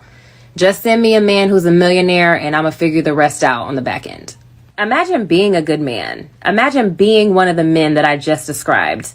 A man who wants to find a wife, a man who is all of those things. And you go on social media and you're scrolling through the comments and this is what you see. This is what you have to choose from. This is what you see the mindset of modern women as. And then one of the most ridiculous responses to this that I've seen whenever women are challenged on these things, the response is always, well, half of the men who are worrying about it, they're broke anyway. They won't have to worry about a woman trying to use them for their money because they don't have any. That is not the point, sweetie. That's not the point. Your mentality as a woman, especially a woman who is considering having children or who has children, should not be financial status first, integrity, character second. It is so sad to me how the modern dating market and the overall tone of the modern dating market is that of entitlement and what's in it for me. People place way too much emphasis on financial status. And there's nothing wrong with wanting a partner who is financially stable. There's nothing wrong with wanting security. But when you are placing monetary gain over the very fabric of what a relationship is and a family foundation is supposed to be, you have got things very wrong. And you really need to check yourself. And that's not just in the East. Hi everyone, I'm the nearly 40-year-old model who's been pushed out of the industry and now delivers food to help make ends meet. I've been at this for... It's also not just in the West, it's also in the East. This woman used to be a model. Now she's delivering rappy. for 2 days, and my biggest challenges are getting lost and worrying about being late with deliveries. I'm always in a rush, and this cold weather is brutal. My face feels like it's about to crack. After just a few deliveries, I've had to find a place to warm up, but there's no other way. I have to push through. Let's go, time to get moving. A model close to 40, facing industry decline, has taken up part-time food delivery. She's been sharing videos of her experiences online, drawing a lot of attention. On March 4th, she shared how she's been getting through 2025 by delivering food and maintaining a positive outlook on life, earning praise from viewers. Many people don't believe I'm actually delivering food, so I want to explain my thoughts today. The job market isn't great right now, and as everyone knows, modeling is a profession that depends on youth. I'm almost 40, and no matter how well I maintain my figure, I can't compete with younger models. Since the pandemic, there have been fewer jobs, and my income isn't enough to cover my expenses, so I started delivering food. With food delivery, I make between 60 to 100 yuan a day. More importantly, it keeps me busy, helps me stay active, and provides a little extra money to cover my living costs. I still need to maintain my image for modeling, which means skincare and other expenses to look polished. That's why, while delivering food, I also film videos to increase my visibility in the industry. If my content does well, maybe I'll land an ad or two, which would be even better. In this tough economy, I want to stay competitive and keep my energy up.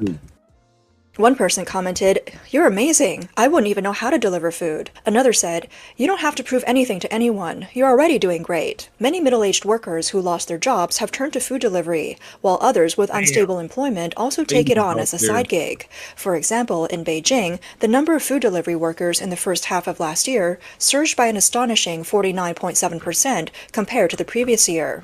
As a result, the industry has become saturated. Another concerning trend is the rising number of women entering nightclub jobs amid the wave of unemployment. A male vlogger who has worked in nightclubs for 17 years said that 2025 has seen the highest number of women in the industry, and even more are expected to join during the summer break. 今年出来找工作的人太多了。 There are too many people looking for jobs this year. I've been in this industry for 17 years, and this is the highest number of women I've ever seen in nightclubs. The numbers are only going to increase.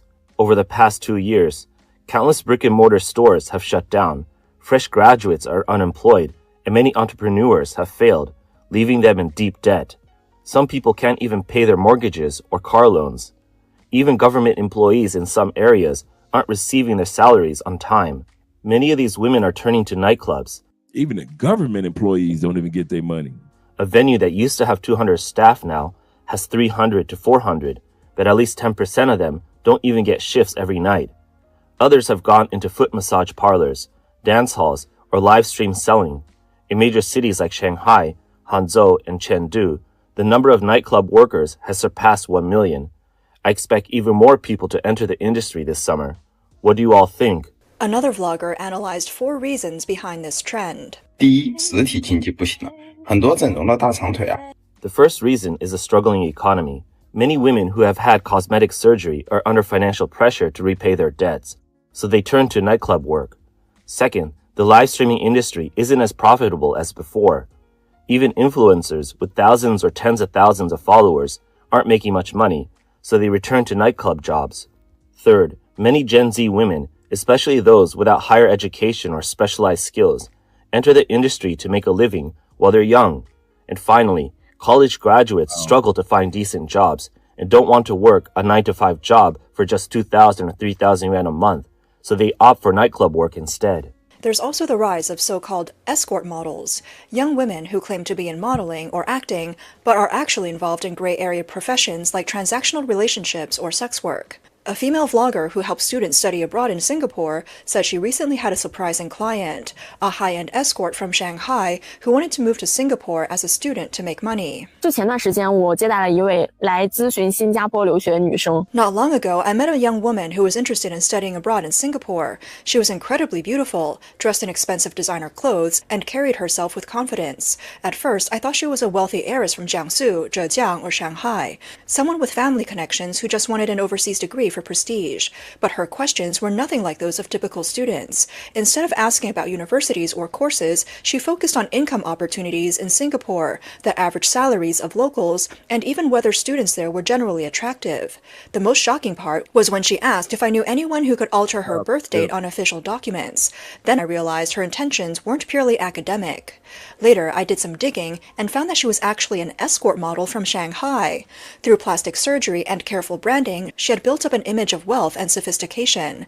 As a result, women like her are now turning their attention to Singapore, where, according to some reports, they can earn 20 to 30,000 yuan a night.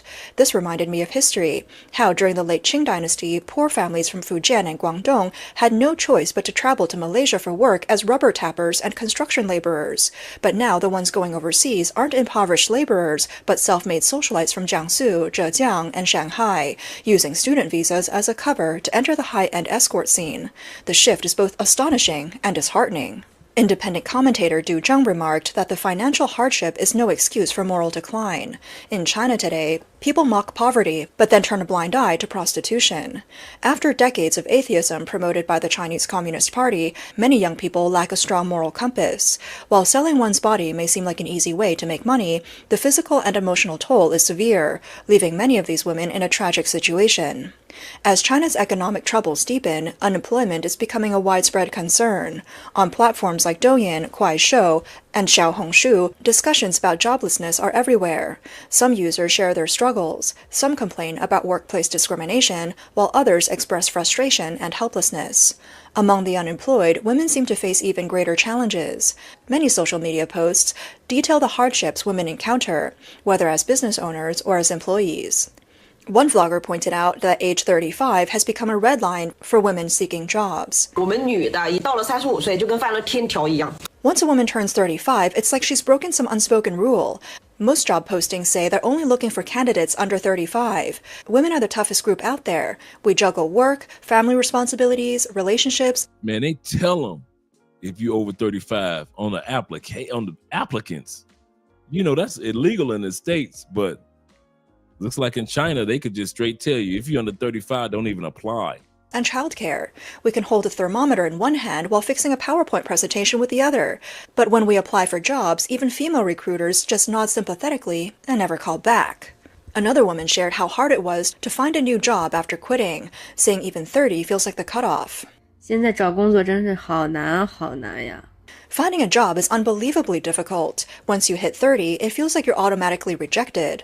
I've applied for so many jobs online. If I try for a sales assistant position, they ask if I have experience. If not, I'm out. I interviewed for a sales job today and saw people coming and going constantly because they couldn't keep up with the weekly targets. If you don't hit the quotas, you won't even get the weekends off. Then there's live stream selling, but that's a dead end too. The job market is awful this year. Has anyone had better luck? I feel completely lost. In Hangzhou, another woman described how job hunting has become nearly impossible. 我感觉2025年的一个最新死法就是在杭州这边找工作。 From last week to this week, I've only managed to get one interview. I've checked every job platform over and over again, but there are barely any openings. I've sent out tons of resumes, but either they get left unread or I never hear back. I started wondering if my applications were even getting through. So this morning, I paid 68 yuan for a premium job hunting membership, but there's still no response. The job descriptions are ridiculous. They want this, that, and everything else, but good luck finding a position with proper benefits or even weekends off. What happened to this job market? A vlogger in Wenzhou also warned job seekers to stay away. If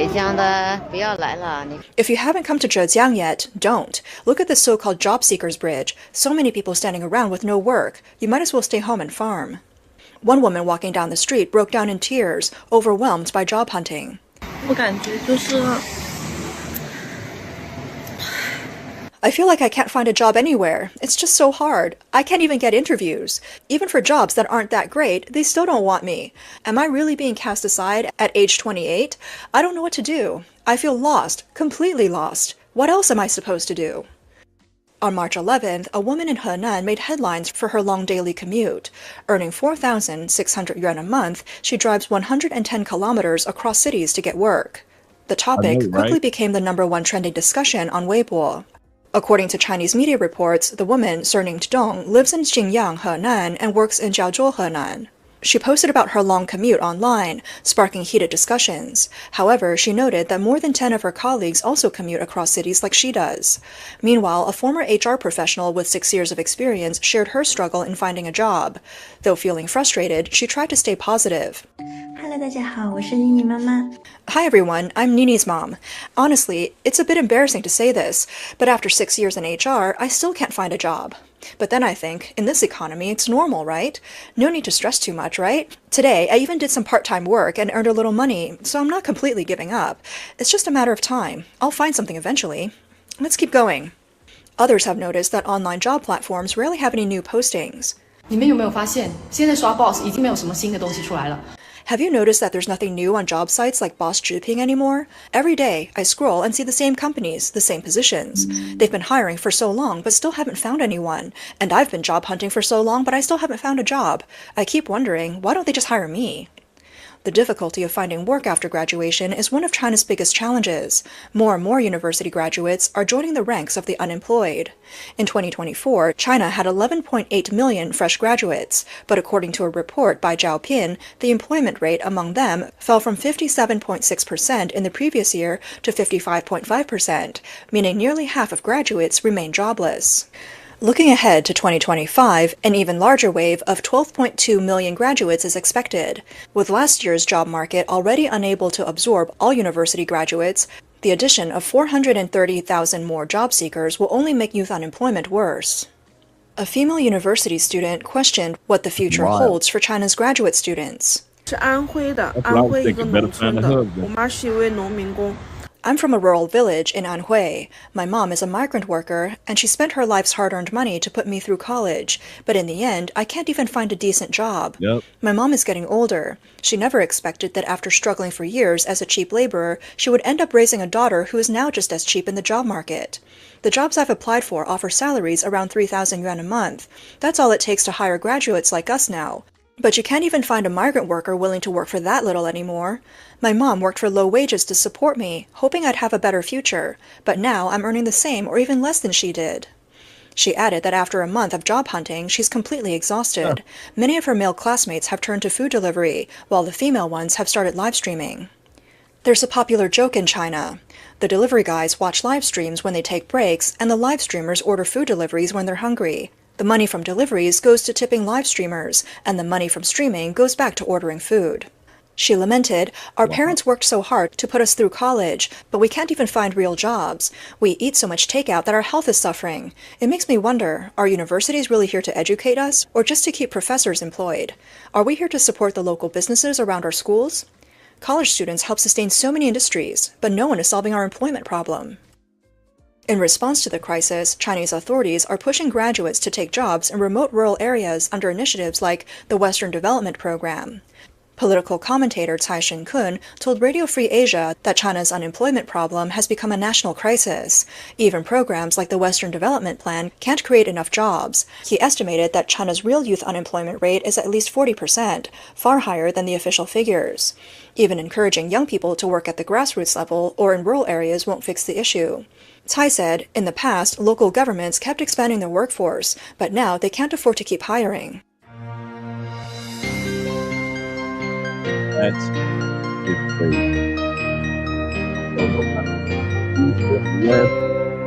it is the same mess that's taking place. I got one more video I want to share with you guys that you guys might not see in the States. So I want to share this one. This is in regards to what is taking place in the United States over the past 24 hours. Could there be any retaliations? Let's see what they could be, if any. So let's do a quick screen share. And this is only going to be a few minutes, but I want you guys to see this video.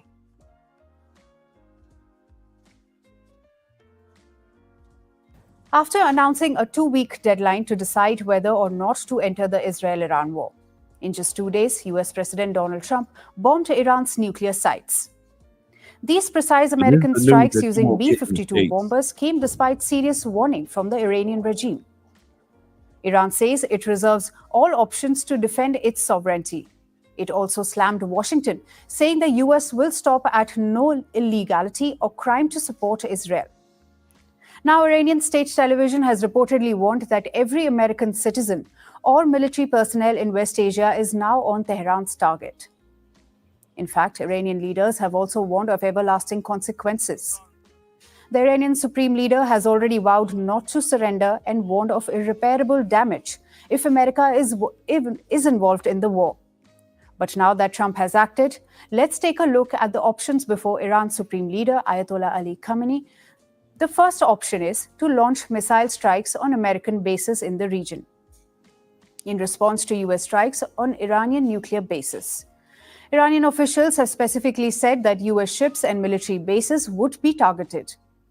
While much of Iran's long-range missiles have been used for its ongoing strikes on Israel, it still has a formidable arsenal of short-range missiles and drones. In the past few weeks, US has taken high precautions. Before the strike, the US dispersed its naval presence in the region.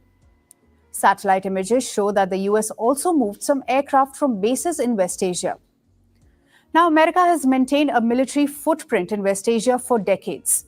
It reportedly operates a network of bases, both permanent and temporary, across at least 19 locations in the region, out of which 8 of these are permanent bases in Bahrain, Egypt, Iraq, Jordan, Kuwait, Qatar, Saudi Arabia, and the UAE. So which of these could be on Iran's hit list? The first is the Al Udeid Air Base in Qatar. This is the largest US base in West Asia. It reportedly houses over 10,000 troops along with over 100 aircraft and drones. So this is one of our first bases that we have over there with over 10,000 troops, 100 aircrafts and drones. So if this in Qatar, so if this is one of the areas that they want to retaliate, this is one of the areas.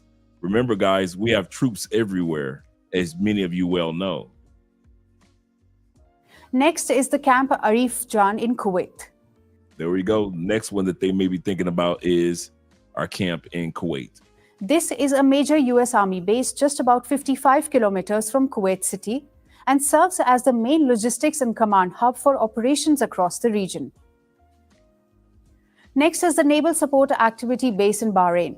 It is home to the US 5th Fleet and hosts about 9,000 personnel, including both military and civilian staff. Further south in the UAE, Al Dhafra Air Base is a key site for reconnaissance intelligence missions and combat air support. And in Iraq, the Al Asad Air Base remains strategic for air operations in Iraq and Syria. This was the same base targeted by Iranian missiles in 2020. The second option on the table is targeting the Strait of Hormuz. It is a critical oil transport route in West Asia and is seen as one of the lifelines of global oil trade. Around 20% of all oil traded globally and around 70% of Asia's crude and refined products pass through this tight checkpoint, which links the Persian Gulf to the Gulf of Oman. It's no exaggeration, closure here would rattle the global oil trade, so it would hit American pockets. Even a brief firefight could paralyze shipping traffic and spook investors, causing oil prices to spike. Iran could also choose to attack key oil and gas facilities in countries housing US bases. A drone attack on 2 major oil sites in Saudi Arabia in 2019, which was claimed by Iran-backed Houthis but widely blamed on Tehran, briefly cut the kingdom's oil production in half. The Houthis bring us to Iran's fourth option, activating the axis of resistance. Though the Tehran-backed network of militant group in West Asia stands weakened amid Israeli strikes since the October 7 attacks, it still has formidable capabilities. Israel's war on Gaza has weakened Hamas and mauled Lebanon's Hezbollah, killing most of its top leadership. But the Iranians could call on the Houthis. The Houthis had already threatened to resume their attacks in the Red Sea if the US entered the war. Houthis and even Iran's allied militias in Iraq have drone and missile capabilities to target assets belonging to the US and its allies in the region. And the fifth option before Iranian Supreme Leader Ayatollah Ali Khamenei is to sprint towards nuclear arms. Now, it could be days or weeks before the full impact of US strikes on Iran's nuclear sites is known. While Donald Trump says the 3 sites, Fordo, Natanz, and Isfahan, have been totally obliterated, Tehran is playing it down. And experts have long warned that even joint US and Israeli strikes would only delay Iran's ability to make a nuclear weapon, not eliminate it.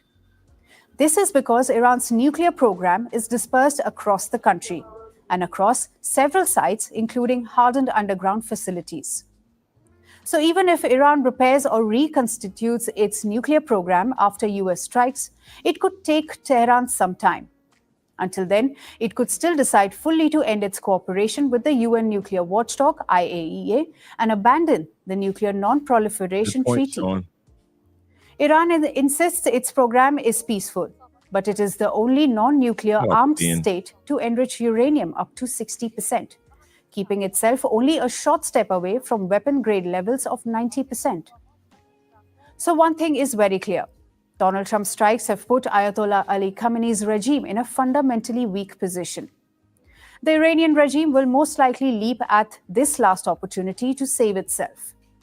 They say a wounded tiger is a dangerous beast. So it is Tehran's turn to roll the dice now. Whether it chooses war or peace remains to be seen.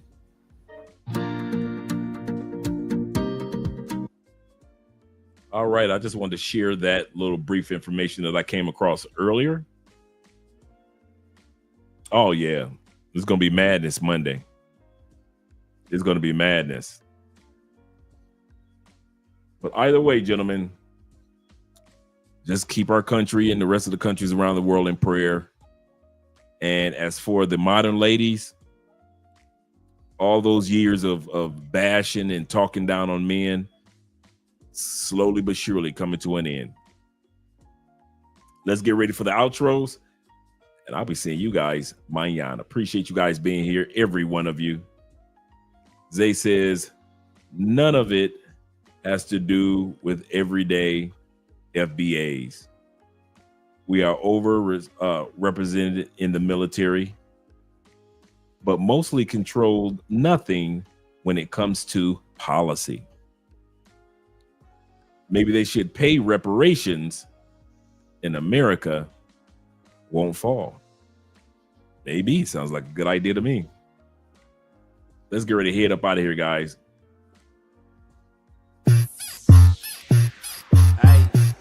Rachetón.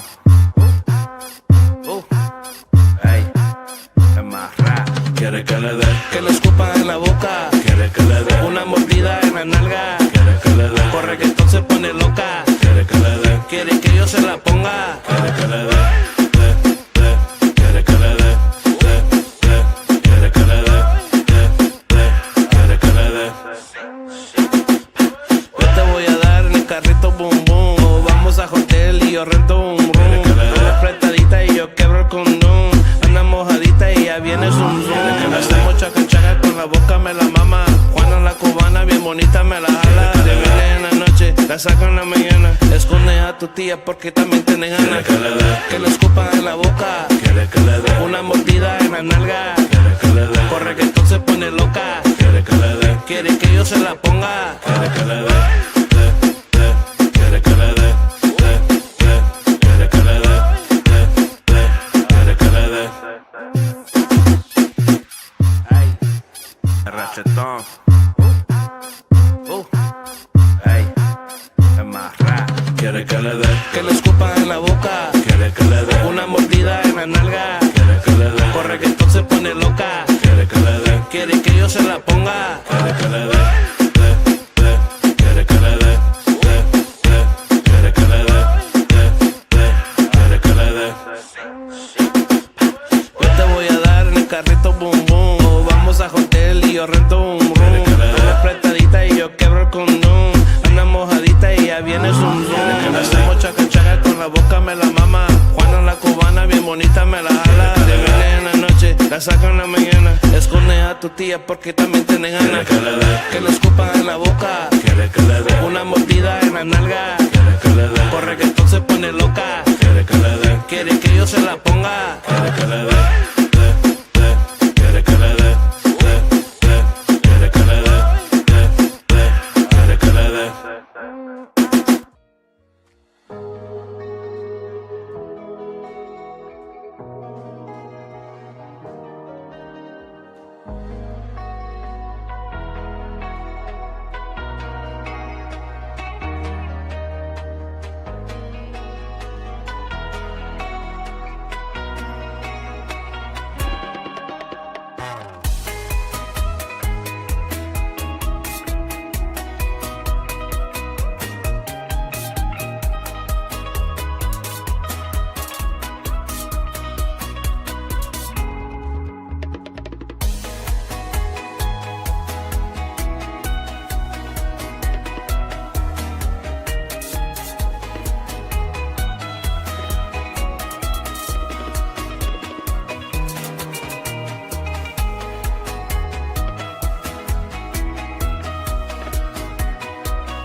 家留给我。